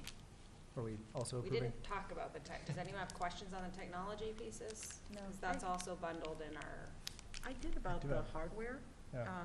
I noticed there was Chromebooks, there was networking equipment, but in the memo, there was feedback about PCs and laptops, and I'm wondering, like, I looked at the Excel spreadsheet, but I didn't see that. But as Peter knows, I'm 0 for 2 today with attention to detail, so we'll see. No, you're not. You're not. Glenn? I think they were lumped in with the hardware acquisition. We're using, obviously, fewer PCs than we used to use, although there's certainly a demand in some cases, especially in special needs students for iPads and things like this, as opposed to Chromebooks. So I think Bob was putting them together. I know he was trying to be more generic in his labels, because if you put Chromebook and it gets voted in the warrant as Chromebooks, you can't buy anything but Chromebooks. So you have to be generic enough to give yourself a little flexibility. Or I think that's what PC, Chris was talking about with his cleaning End user supplies. devices. End user devices. End user includes devices, everything. yes, Yeah. in that realm. Yeah. Also, some of the hardware that had been on previous requests from Bob have been taken off because we have virtualized a lot of our storage, a lot more cloud storage, and so we are not replacing servers that we had a server replacement plan in previous capital budgets. And if you compare it to, say, 2 years ago, you'll see they're not there anymore because we're not doing it that way anymore. We're trying to do is more virtualized storage than, on-site servers. So that's the other change in his. A couple questions on the IT thing. It said Chromebooks grades whatever it is, through 10th grade, I think it said. Was that a typo? Am I reading that wrong? It says K through 10th grade, every student K through 10th. The high school is bring your own device, I think. Once you get to like 10th grade, the expectation is you will unless you can't afford when you get a Chromebook. That you buy your own Chromebook in grades 11 and 12? You can bring anything you want. Bring your own device. Bring your own So you device get, in grades you know, 11 and 12. My kids have laptops that they bring to school, but if you can't afford it, you get issued a Chromebook. You can ask for a Chromebook. Yeah, okay. It's just not provided in grade 11 Yeah, and 12. it's not automatically provided. That's right. Do we provide all staff laptops? Laptops? Not necessarily. Not necessarily. They're provided as a Teaching. device. Depends what they're doing. Some of them are using Chromebooks because Yeah, their it's a class is using Chromebooks. Some of them are using iPads because their students are using iPads, particularly in special ed. It really depends on the faculty member, but no, we don't whip up laptops for everyone, no. Not, it's more expensive. For sure. I have to say that. Maybe I was just gonna add on to where your mind is going, which is, in the absence of knowing the breakdown and having some sort of standard policy about what equipment is more facile for teachers to use, maybe that's a conversation for another day. As a working professional, like I've seen my children's Chromebooks and it's appropriate for my children. I couldn't do what Yeah. I do on a Chromebook, and I'm not expecting our teachers to spend their life in spreadsheets and presentations, but it's worth having the conversation, especially if you know that there has been a request or a preference for PCs and laptops by our faculty. Yeah. I don't know if that's what you mean, but. Yeah, no, I'd be really interested to know what in the absence of a kind of universal kind of PC laptop policy, like just what is approximately the breakdown, like what do folks usually get? Yeah, I totally agree with you. I don't know how productive most of our Yeah, I folks was would be, gonna given say- so much is now cloud-based. And, It used to be that all staff were actually given PCs, yeah, and then the students were doing Chromebooks, et cetera. yeah, We have found that fewer and fewer people really want to use PCs. yeah, But I think because, especially in the lower grades, where more for the ease of interaction with their students, more of the staff want to use a Chromebook because the students are using a Chromebook. It's Yeah. easier to interface with them and so forth. We do get requests for laptops, some of our service providers, because of the, you know, they're constantly putting things into the IEP forms and things like that. It's much easier to do on a laptop than it is on a Chromebook. So we see that. I couldn't tell you, though, off the top of my head, the breakdown of, you know, PCs is small. I But wouldn't expect laptops you to know versus that. Chromebooks. If you actually knew that, I'd be really impressed. Yeah, no. Yeah, I know. It's a really big district. I really don't think I buy more than 20 or 30 laptops a year versus 1,000 Chromebooks once you start getting into students. I mean, we have roughly 5,000 to 6,000 Chromebooks, and they're only good for 5 years because the license dies on them. So we've got to buy 1,000 a year, at least. So I would say, you know, I can't tell how many of those are, off the top of my head, are staff Yeah. versus students. I gotta imagine you have I don't know the exact numbers, but 400 teaching staff, Mhm. right? So 20, 30 laptops a year is tiny. If like even laptops, you gotta replace every 5 years. Yeah, so that's really only And so- 20% of your faculty, probably, using Yeah, it's- laptops. yeah, That. and then like that replacement cycle, so like that's, Your job. yeah. But I'm in seeing an general, uptick in my- it. I think it's going, I think as, you know, there's a certain amount of people who are still using the PC and they're waiting for it to die before they go on to the next thing. Yeah, I yeah, I plead mean, there's no guilty to reason that in spending myself money in on, my office. no reason to But like spend the- money on. But like the students, most teachers have a desktop connected to a presentation station, the smart board in the classroom, Mhm. and a lot of them bring their own device, and they can take that to meetings and everything else. Is Did it- that last part? They bring their own device. Oh, So it so doesn't they, the need to be teachers a bring, school The issue. network here can handle just a lot of other people, and you'll see them carrying their laptops from meeting to meeting, but in the classroom, they have their desktop where they're doing most of their teaching. Okay, so or- you don't have to use a school-issued laptop. If or you'd like a Chromebook. laptop, you gotta bring your Well, own, yeah, but that's- most of it is, But that's shame on us that we can't provide. right, my employer it's either provided that or mine. a Chromebook, yes. No, that we can't provide something that's going to allow them to do their job as Yes, well and to as take it with possibly them. can, Yeah. right? Especially as we're becoming more digitized. And that's Yeah. just the reality of where we're at. So Well- it's something we should think about and we should aspire. I also think there's an IT, you know, most IT security protocols now too are like you limit the amount of outside devices on, that are allowed to access your network. Yeah. And so we are depending on most people bringing in outside devices. That just creates greater security risks, and as that Right. becomes more Perfect like timing. standard IT protocols, Yeah. then that creates more blocks for people to Right. actually be able to access the network and engage in the way we want on their own personal devices. Yeah. So, you know, again, I think in general, the numbers here are, obviously, I trust the person who put this together, but they just feel low for a district of the number of staff and the number of students we have, as we've seen that across kind of other places in the budget. And so, yeah, just had those wondering. So if we have additional data on kind of what the breakdown is for staff, how many staff have actual laptops or Chromebooks or desktops, you know, that'd be- And how many are using their own? I would Yeah. love to know that. yeah, and to the Especially- point of Peter, like dreaming big of like what it would mean to actually provide Well- everybody the materials they need to do the job we expected them. School provided, Yeah, mine. yeah,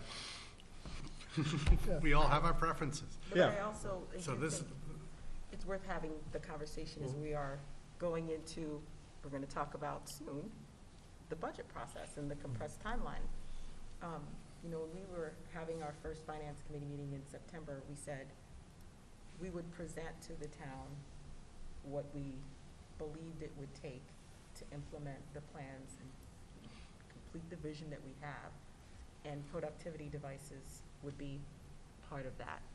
So if there's even any data that we can have to inform that process, then we can present it as a trade-off, right? And my old colleague is the superintendent in Baltimore that was a ransomware victim, and there was a big payout. And I think it's worthwhile, an ounce of precaution is better than a pound of cure. And I don't think if the town can't pay for that, well, we could pay for it in other ways. So are we comfortable with moving forward to approve these requests for facilities and technology as they are now, and we're talking about this technology series of questions is informing the process you laid out in the beginning around, you know, a multi-year kind of attempt to bring ourselves to the next level with our budget across the board. Are we comfortable with that? Do you want to, are you still making the motion to approve both of these? Yeah, I did have one other question, just around, I apologize. He's like, I take it back. No, I'm fine with making the motion, but just one other question I had on the network hardware. I assume we engage in the E-rate program to get Oh, yes. funding back Yeah. for, okay, great. Yeah. So are these costs like not assuming the E-rate funding or like in addition to the E-rate funding? These are above and beyond E-rate. Above and beyond the E-rate. E-rate now, E-rate used to give you rebates for purchases you made for a certain percentage of them. Now you qualify for a certain amount of E-rate funds and they actually pay for it directly. Yeah. So it doesn't even pass through our budget. You know, Okay. we have, Bob puts in an application, he gets, says, I'm gonna buy this, this, this, and this. Some of our storage costs for next year are being paid entirely by the E-rate program. Mhm. And, we won't even see the bill. It's approved and it goes directly to E-rate and they pay it on our behalf.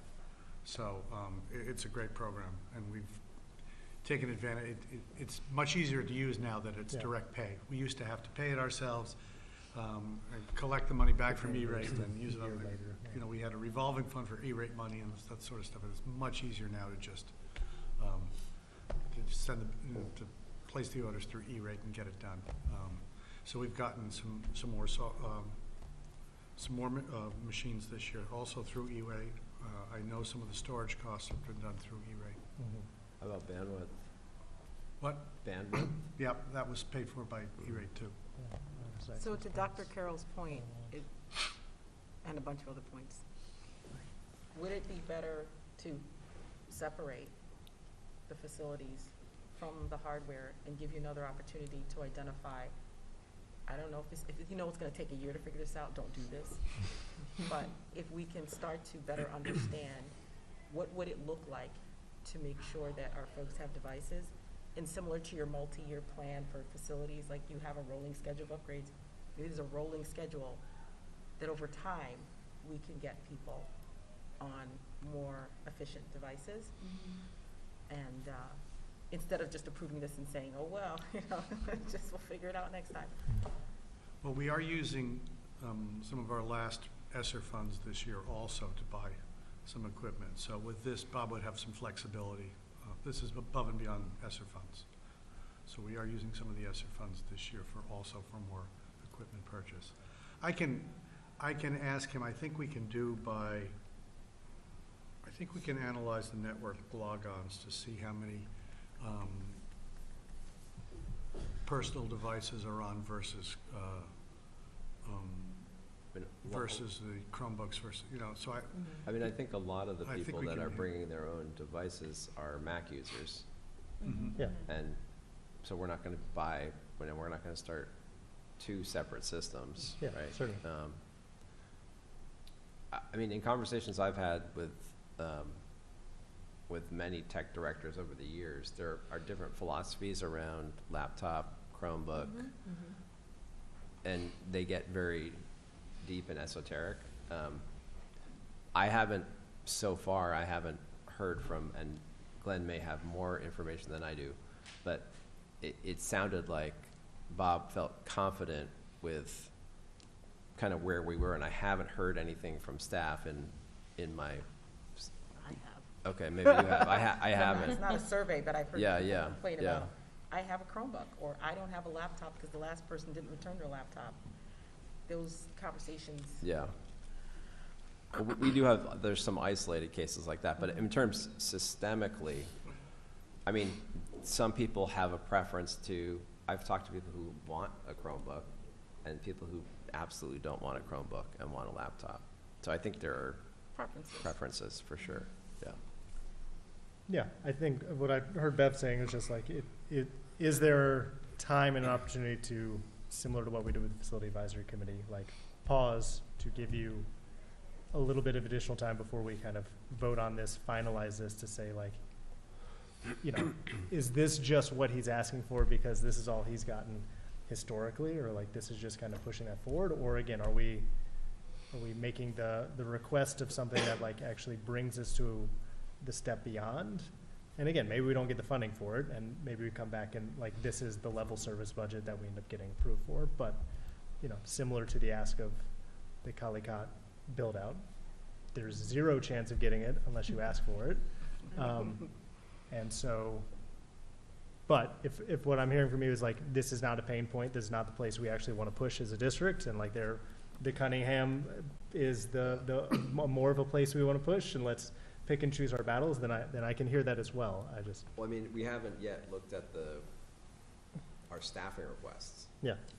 And so just looking at like that Yeah. kind of philosophy around, you're not gonna get it if you don't ask for it. But if you ask for too many things, Yeah, that's fair. you get into a situation where then you have to like start taking all these things back. So I guess it's, Yeah. That's a philosophy thing. So I think one of the things we've learned in the last 2 budget cycles is being able to engage in the conversation allows people to say yes, or it allows them to make the trade-off. yeah. And that was something that we committed to earlier this year. I don't think anyone in our town or on the school committee thinks we're getting a blank check for anything. But Yeah. I do think people now know that we spend significantly under the state average.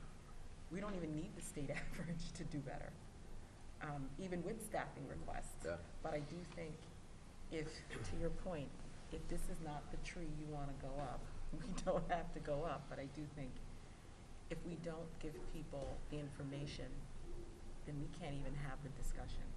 Yeah. I mean, I think from what I've gathered thus far, and I wouldn't say I have a deep knowledge here, but I think staffing may be one of the more of a pain point in our department as opposed to I agree. hardware. In the IT department. In the IT department, yeah. Yeah. And I think all of those conversations should be had. I think being able to even engage in that way is a wonderful thing. I'm very pleased that you identified that as a need.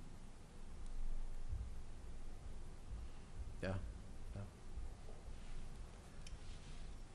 All right, what I'm hearing from you is we should push this forward and, again, live to fight another day for this or focus elsewhere. So I will remake a motion to approve the FY25 capital requests for technology and facilities. Second. All in favor? Okay, great. Thank you, Chris. Thank you. You made 9 o'clock.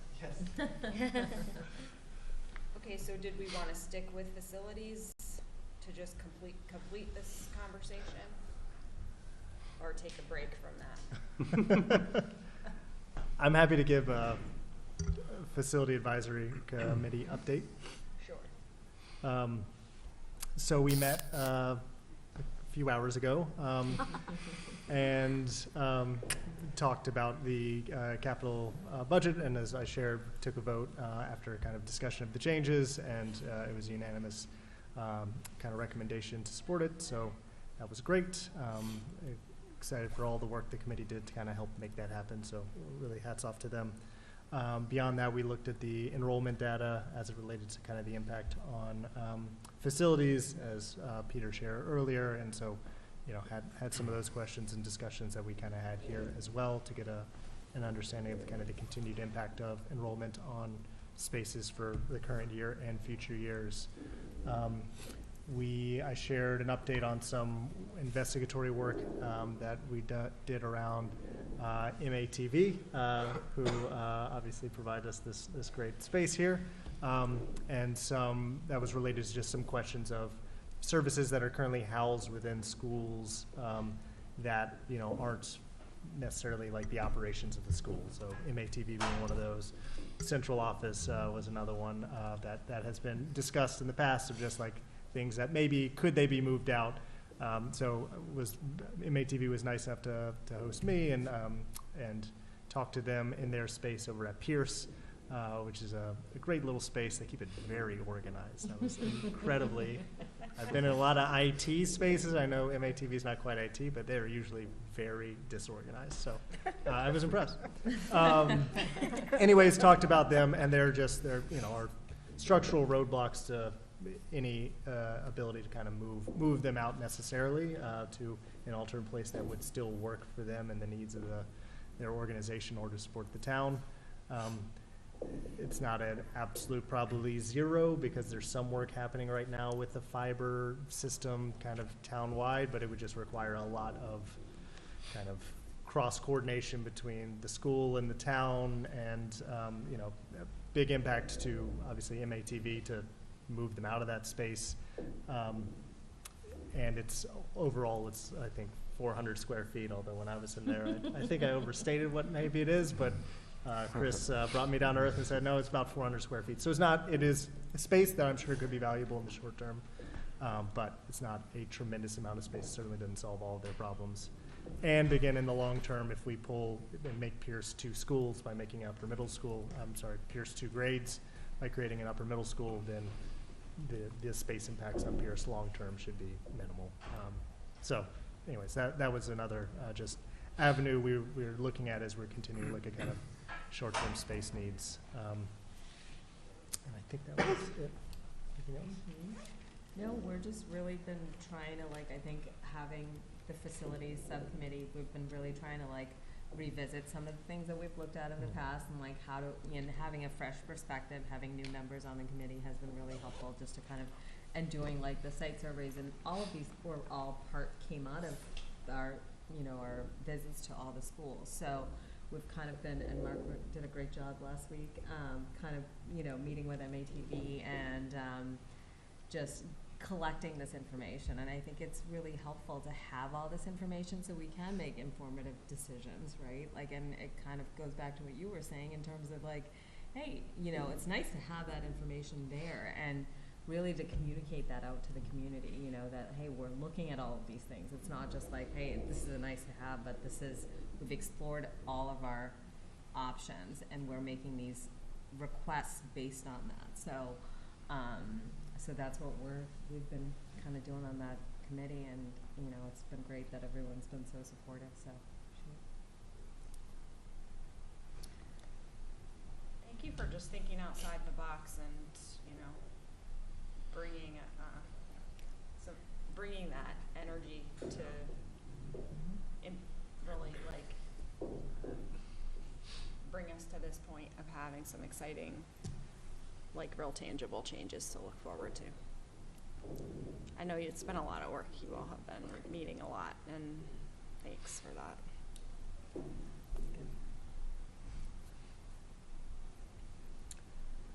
I just have an update. Anyone who's listening, if you're on Zoom and you don't see me right now talking, you can go to YouTube to Milton Access TV, and that's where the live feed is for viewing the meeting.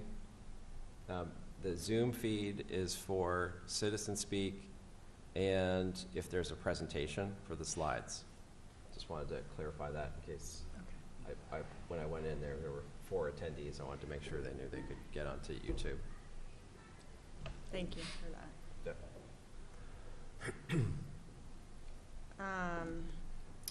Okay, great. So the other piece under the chair's report this evening is a report out to you all on last week's conference, the joint MASC-MASS conference that Peter and I attended on behalf of Milton. So thank you again for sending me as your delegate to Hyannis.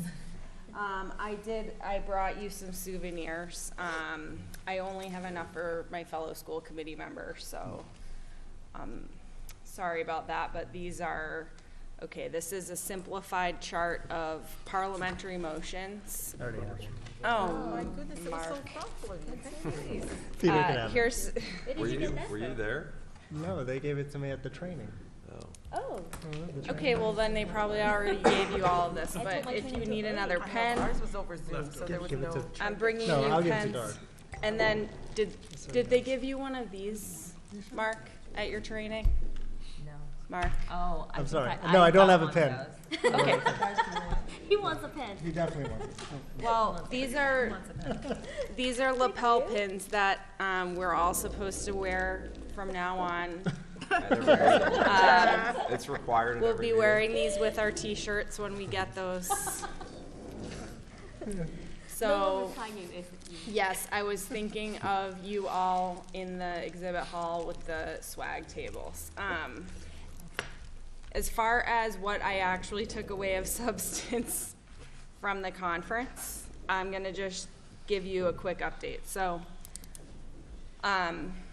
it was actually a really robust agenda. It was 3 days. I was there for the first 2 days. Peter stayed for the third day. Just to give you a feel for some of the sessions that I chose to attend, I was trying to think about what felt most different and pertinent to the work that we do here. I did attend a session on the role of the chair, so that was led by MASC, and that was the first session I attended, and it really started, it started a sense that I carried through the whole conference that was really my main thing I wanted to tell you all, which is it really affirmed, I think, a lot of the direction that, Peter, you've helped us kind of take as far as the things we're considering and working on around governance, and the ways that we're trying to work together collaboratively as a team.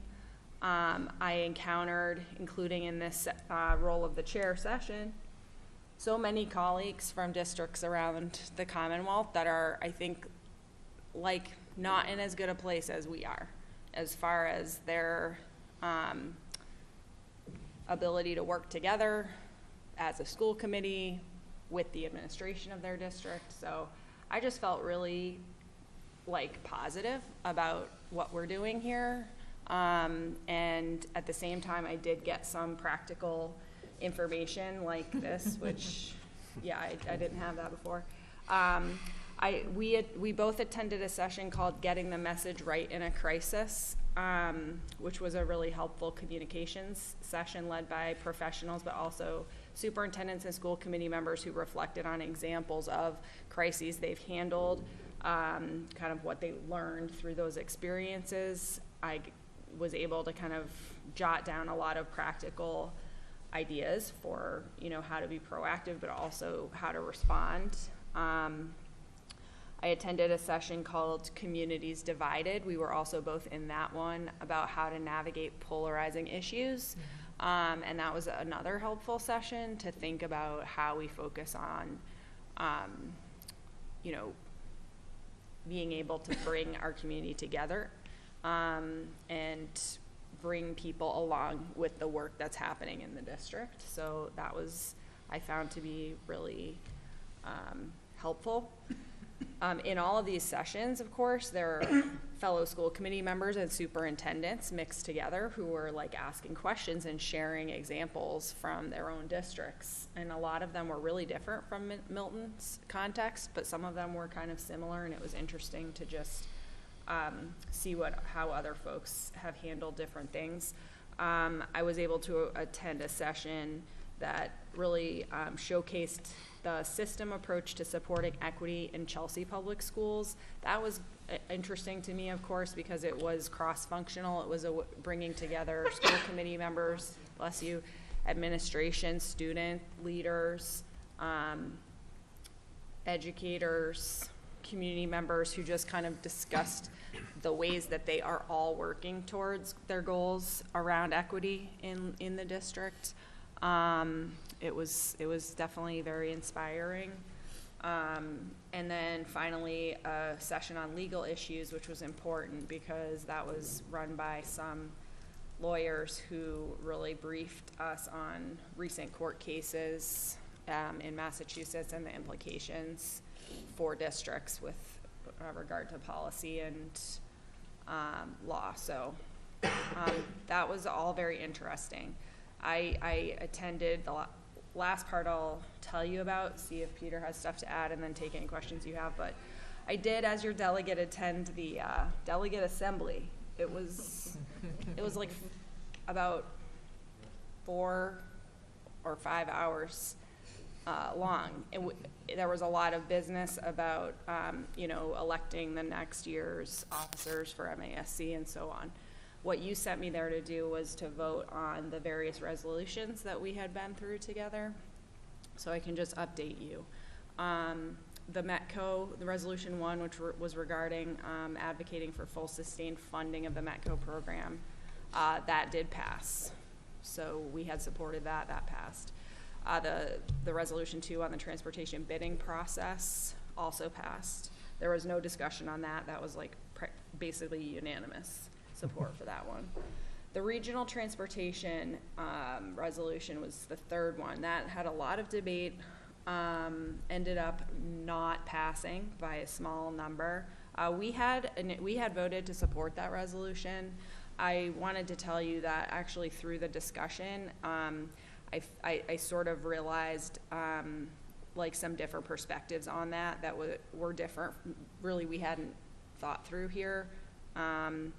But the reasoning behind voting no on that ultimately for folks was to want to hold the state accountable for fully funding transportation as promised for these regional school districts, rather than begin to charge fees to families as a way to close the gap, and to not make the families pay for the state just not funding what it had committed to fund. So that didn't pass. The DEI position resolution was tabled after a great deal of discussion. The MSBA resolution passed. The school bus one about the law, but that was also tabled. That was tabled because of the implications for law enforcement, and I guess the fact that that hadn't been factored in. The MCAS resolution was tabled after much discussion. And then the final one on safe storage of firearms was passed, but with an amendment that really reflected the discussion we had here, which was that what ultimately passed was the recommendation that the communication the superintendent would undertake to the community would happen in collaboration with law enforcement and public health officials, sort of within the town. And that would address the concern about wondering whether it was the superintendent's role to really make a statement on that particular topic. So there was a keynote from Commissioner Riley. He really talked about themes addressing concerns of social media. I just want you to know I was paying attention, and I wasn't just Sleeping. yeah, I wasn't just enjoying some time away from my work and family. The word that comes to mind is dutiful. Yeah, do you have anything to add? That was a great summary. I mean, I guess I would just add, for me, first time going there it was nice just to make connections with people, so that was great. I attended another legal presentation, which was helpful. Got a primer on Chapter 70, which was good. Just like an overview of Chapter 70. And we got to hang out too and kind of talk a lot about the work as well. So that was also a highlight. And I thought the quality of the sessions was above average. It was good. Yeah. Which those of you that have gone to these things many times, like, it can be painful. It can be really painful. I was pleasantly surprised. Me too. So just food for thought What happened with the bylaws? for next year. That we empowered you? Or- Yeah, so the bylaws, that was, as we discussed here, that was really just like a pretty straightforward bookkeeping thing. They did explain the purpose of that was to just kind of clean things up, I think every 3 years or whatever. So we kind of suspected that's what that was, but that is what that was. It was because otherwise they just kind of backlog and are no longer relevant to, you know, whatever the issue might be. So it's just a process. There are, you know, a lot of committed folks who serve on their own local school committees, and then that guy who, I forget his title, but I want to say he's like the president in waiting, so that's not what it's called, but he's like the President-elect. next year, not this year. We just got a new president, and he'll be the president, not next year, maybe, President-elect. I guess. That's By usually then, the one honestly, in I line. was just Yeah. like, this is really going on for a long time. But, yes, he did explain that, and it was perfunctory. And these people commit a lot of time to MASC on top of their local school committee, so. Milton has, I don't think, ever sent anyone into that MASC, you know, Governing Maybe the body. first. yeah. If anyone just has extra free time that you're looking to spend, you could be. That's so generous of you. Glenn, maybe there were people farther back. Closer to high. Anyway, That'll be you next year. so that's, any questions? Other questions? Oh, Okay. thank you for attending. Yeah. Thank you for attending. All right, so finance. All right, so I'm going to give you a very brief overview of the meeting today. I think almost all of you at some point were present, so you can add richness to what I'm going to share. Dr. Burrows and Dr. Pavlicek presented a compressed budget timeline to allow, number one, greater discussion with the leadership team as well as the curriculum coordinators. And some of the goals that were highlighted were removing silos, building systems across schools. So the budgets are presented as a cohesive plan across the district instead of individual schools advocating for specific resources for their buildings.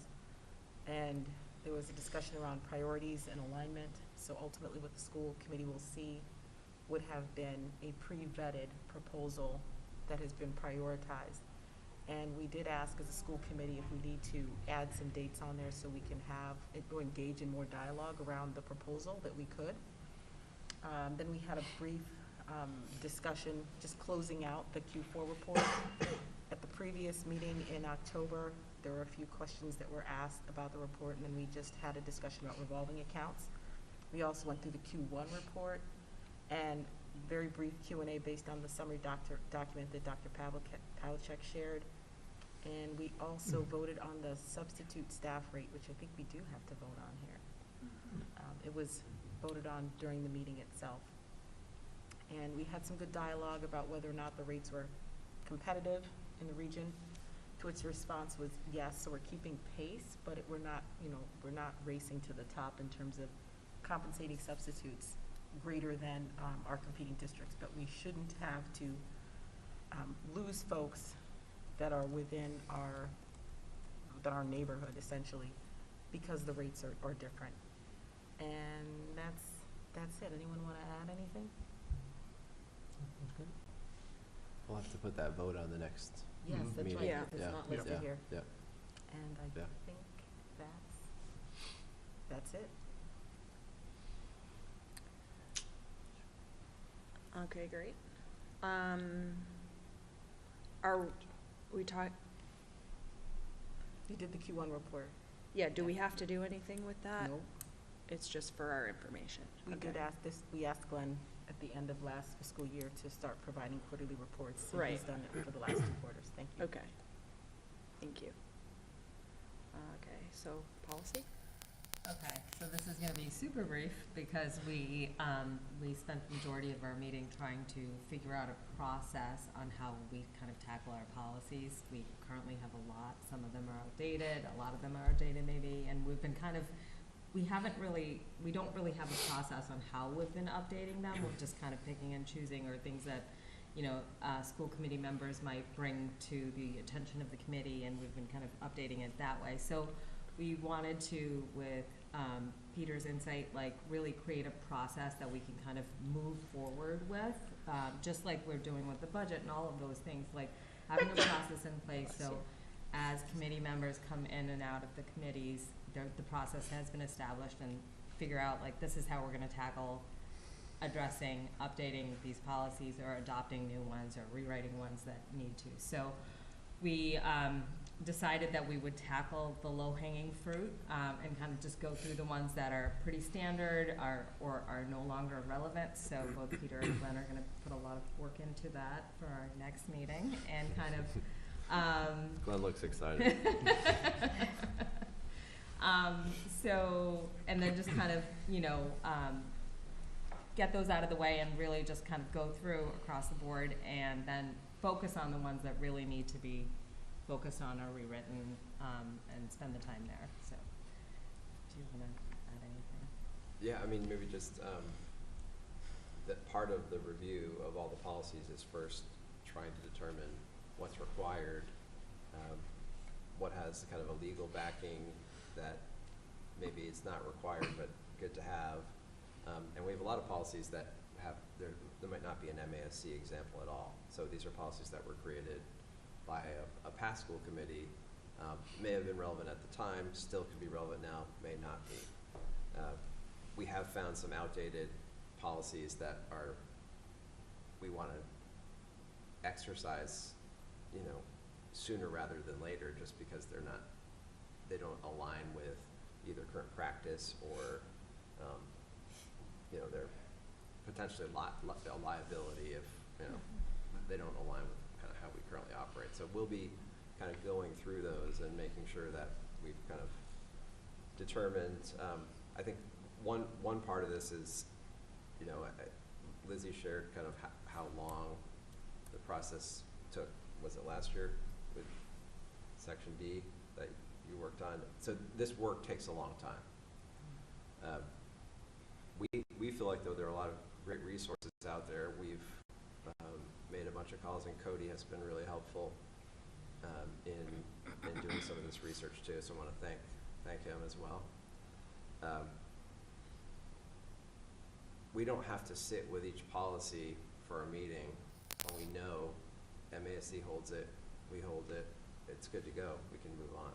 So my vision of this process is it's going to take some time, but I don't see this being a 4-year process.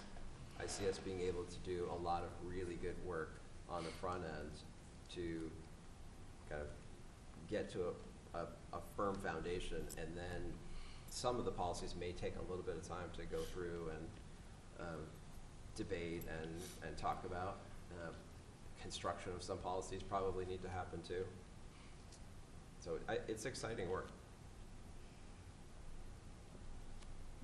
Sounds like it. Thank you, Anna. Just as exciting as the conference that she just went to. Look at how colorful it is. Can't tell which one works. I know, right? It sounds so good. I want to join you next year. No, it You have sounds to clean things. No, it seems it important. It's important. I like to clean things. I wash dishes. Very it's very important. Yeah, cathartic. yeah, Yeah. exactly. Yeah. And work that Mark needs to happen, knows. so it's great. I feel like everyone's going to be volunteering for both policy and to go Absolutely. to the conferences next year. Sign me up. It's gonna be like- One thing we On a talked policy about, I forgot to say it, was having everybody go next year. Yeah, you should all go. We need dates ahead of time. Only We're all- one of you needs to go to the delegate assembly, But I think all One of of you. us. which is You're already sending somebody else? No, I know. Fearless leader stepping up?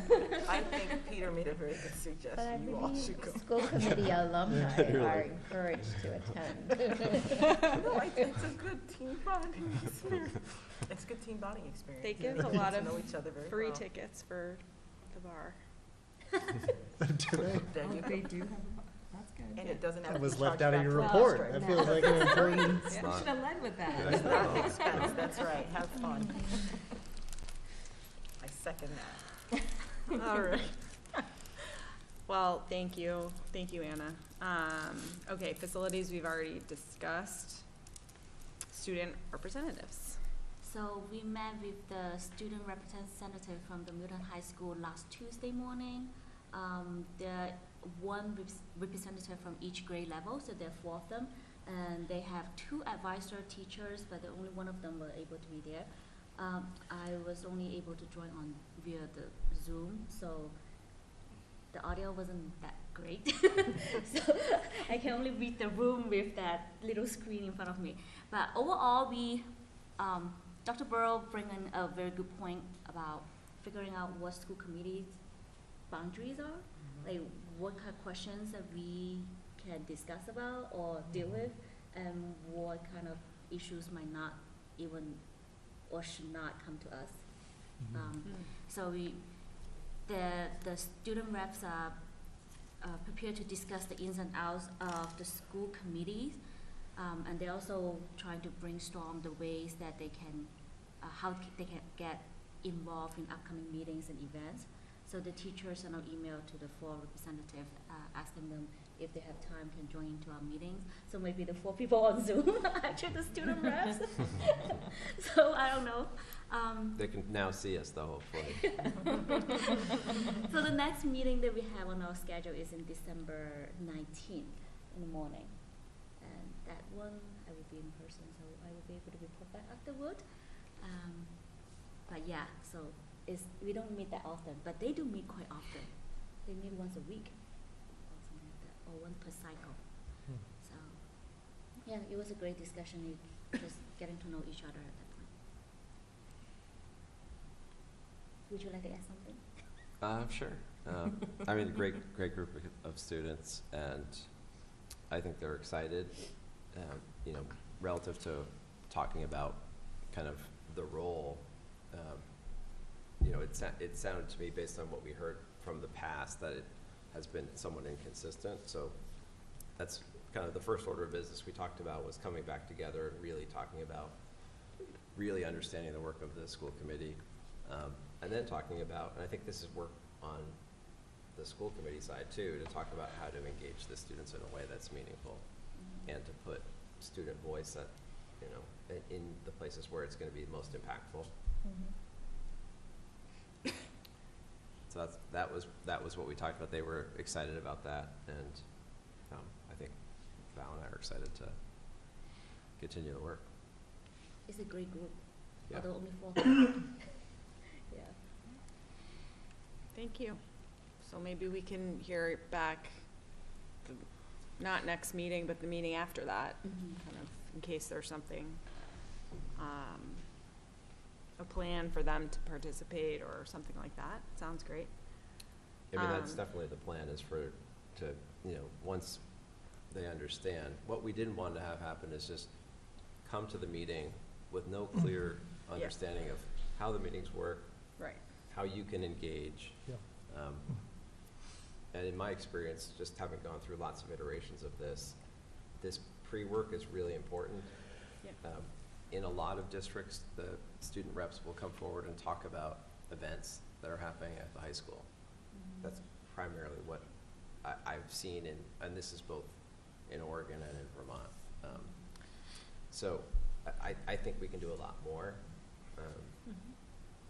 which is, I think, what we're working on. We suggest that 30-minute what happened at the school committee meeting thing, podcast thing. Oh, yeah. Tell them to start that up. That'd be Yeah, we great. suggested that. Yeah. Val brought that up, Yeah. that they should do that, and they said Speak yes, kind. didn't they? Yeah, they're quite excited about that idea. Yeah, it's just the logistics and putting That's things good. all together. Well, Bao, thanks for working on that, because, I mean, we know here, but even I think going back, like, this is, like with other things we've discussed, we are here following like years of that lack of clarity around their role, you know? So I think we wouldn't expect it to become like clearer overnight, certainly. And it is a process, especially because the students turn over, you know, year over year. So it reminds me almost of our efforts to bring governance, like clarity and structure to support the school committee. It's, the representatives are connected to that for us too, so I'm excited to see how this can go. Yeah. Thanks. Okay, the last agenda item is the school building committee. I think it's my turn. Is it my turn? Don't remember. Okay. I'm ready. Go I can for it. help you. Okay. School building committee met on Monday.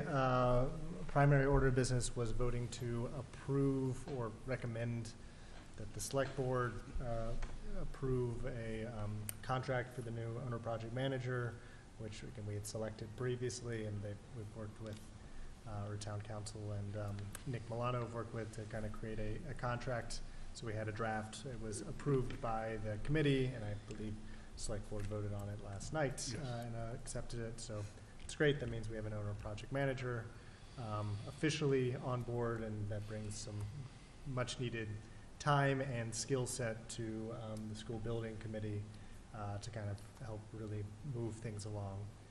The second thing we discussed was the request for services for an architect and just the timeline for kind of bringing in the architect, the importance of kind of crafting the RFS with the new OPM and trying to get that out. We didn't 100% finalize the timeline. Our original hope was to have an architect on board by the end of January, kind of very beginning of February. Given the upcoming holidays and kind of where we currently are, we have some concerns about getting there, and so worried that might slip towards kind of the end of February. And then just had conversations about doing whatever we could to not let it slip much, because even though that doesn't seem like a big difference, when you add that into trying to make sure that we have some good information to present at town meeting, probably unlikely that we'd have anything to like require a vote or for funding or anything, but do a presentation at town meeting. And then we had summer months where a lot of the stuff kind of falls by the wayside.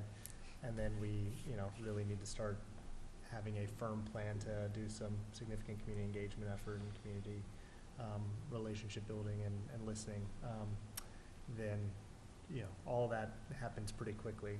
The ultimate timeline we did discuss, and we are kind of do think is feasible and we're working towards, is kind of next fall to have the hope is to have a plan by next fall to bring to the town to say this is what we're thinking and ask for full funding.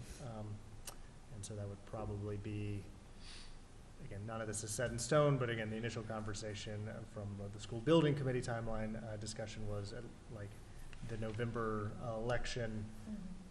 Probably you do something at the same time as that, so you don't have to pay for 2 elections, and then town meeting, maybe before that, maybe after that. I wasn't quite sure, but that kind of timeline to kind of bring a proposal in front of the town to get their voice heard and get a vote. So those are the 2 primary things that we kind of discussed. The only other thing that I would add would be the land swap legislation, Yeah, which is still being worked on. Yes, the land swap vote passed here, but then we have to have a special legislation that gets approved, and unfortunately, sort of the timing and how things are moving, we're not going to get to that until probably aiming for a vote in July. So we're going to keep working with Timothy's office to ensure that is moving along. And just to add to that, I think mostly that work is now being pushed forward by town council. And the reason for the July is because the legislature usually does this twice a year, is our understanding, and once is kind of in December, once is in July. They sometimes do it at different points, and so it might be before July, but that's our general expectation, is that we weren't able to get everything that needed to be done in time for the December vote, so we'll be in kind of the next bucket in July.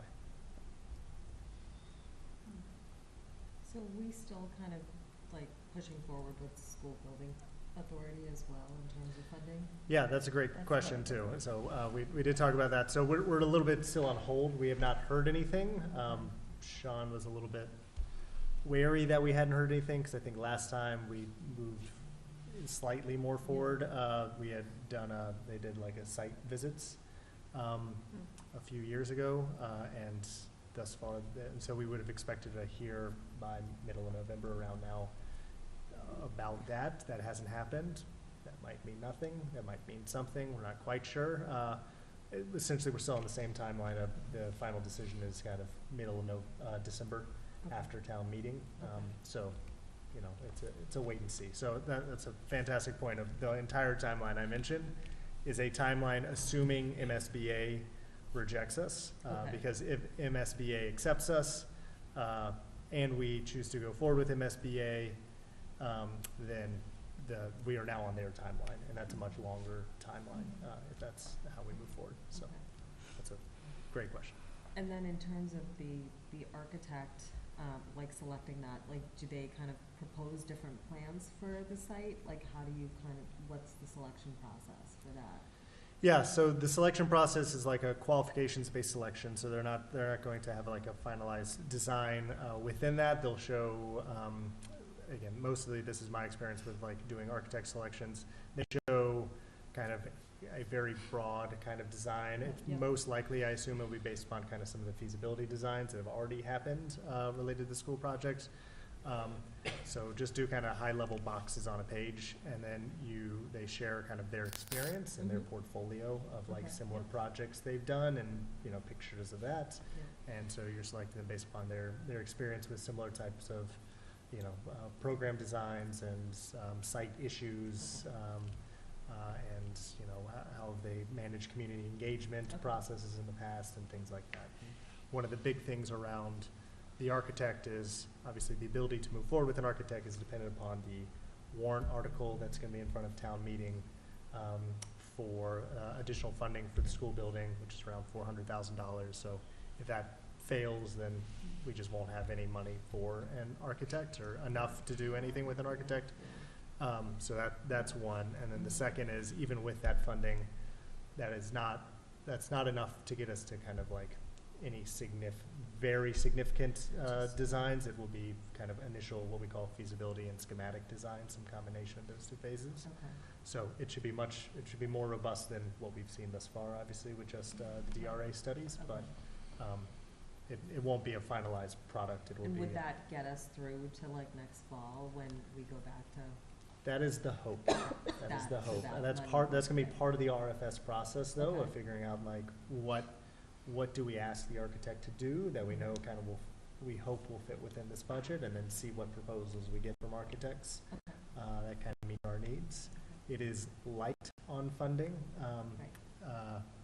given I think the OPM joined and was like, usually it's about 1% of construction costs. So if it's an $80 million project, right, that's $800,000, and so we are going to have around $500,000 for the architect probably. So it's slightly light. Yeah. So the question is just, what are we able to get with that, and can we get far enough? It's a possibility we have to come back to the town and ask for slightly more funding. We really don't want to do that. And I think what we're holding on to, I'm sorry to interrupt, please. What we're holding on to is that a lot of the feasibility work that we would have embedded into an engagement with an architect has been done already, right? So some school districts will engage the architect, but they haven't found a location. Right. So in that sense, we've done some of the legwork already, and so I think we're holding on to that as cost savings. helping us Got to it. some extent. Okay. Mhm. Thank you. Of course, no, great questions. We appreciate it. Thank you. So we can just approve our minutes.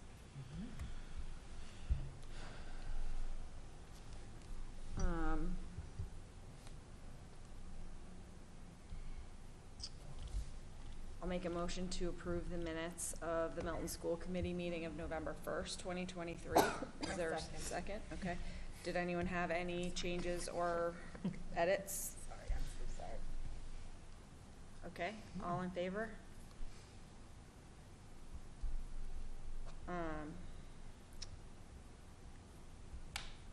And did you just abstain? Or you did in favor? I was there. You were there for part of it, and then it just noted when you weren't. When you, yeah, okay. I can also not, I can abstain. No, I didn't see whether you raised your hand or not. I think that's fair. Okay, so, great. Next agenda, Vote on sub-pay. so I know we'll have certain committee reports, we'll have finance, we will discuss the substitute pay rate increase to, vote on that. We will, we won't have policy yet, we won't have the student representatives, will we have facilities, or school building committee? We won't have facility advisory committee until January. Okay. School building, I believe so. yeah, I think We were we're- talking yeah, about meeting on the 27th. yeah. Okay. One thing we will be talking about as a full committee next meeting, is picking back up the calendar conversation. This is in preparation, like anticipating, Peter, you mentioned you've already begun to build it out, so we're gonna, have that continued discussion. Anna, thank you for putting the folder, you will have seen in our folder, some of the research of other districts who have, and sort of how they've approached holidays, so those are there for us, as we continue to do our research, and maybe perhaps we'll get more information in there prior to December 6th. But that is one thing we'll talk about. Are there any other, I know there were some earlier ideas about having like a fall 23 data presentation, or the, are we anticipating any of those reports? We've got a curriculum report coming. I'm not sure if it's our next meeting. I can look at that. It's on that calendar. Yeah, it says it on that calendar, it Yeah. did, it's curriculum review number 2. Yeah. Yeah. Okay, so we can anticipate that for December 6th.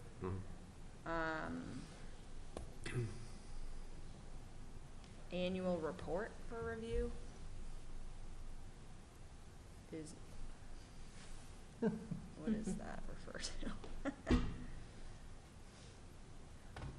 We can figure this out offline. Does anyone have anything else you wanna raise at this point? It's To put probably on a the copy and agenda? paste from the last year's that was Yeah. put on. I'm not sure No problem. which annual report that would refer to. No Okay. idea. Okay. No. Peter, can you just remind, as far as your entry plan, findings, when is that? So I'm working on those November, December. So that will be early January? Okay. Yep. Okay, great. Anything else?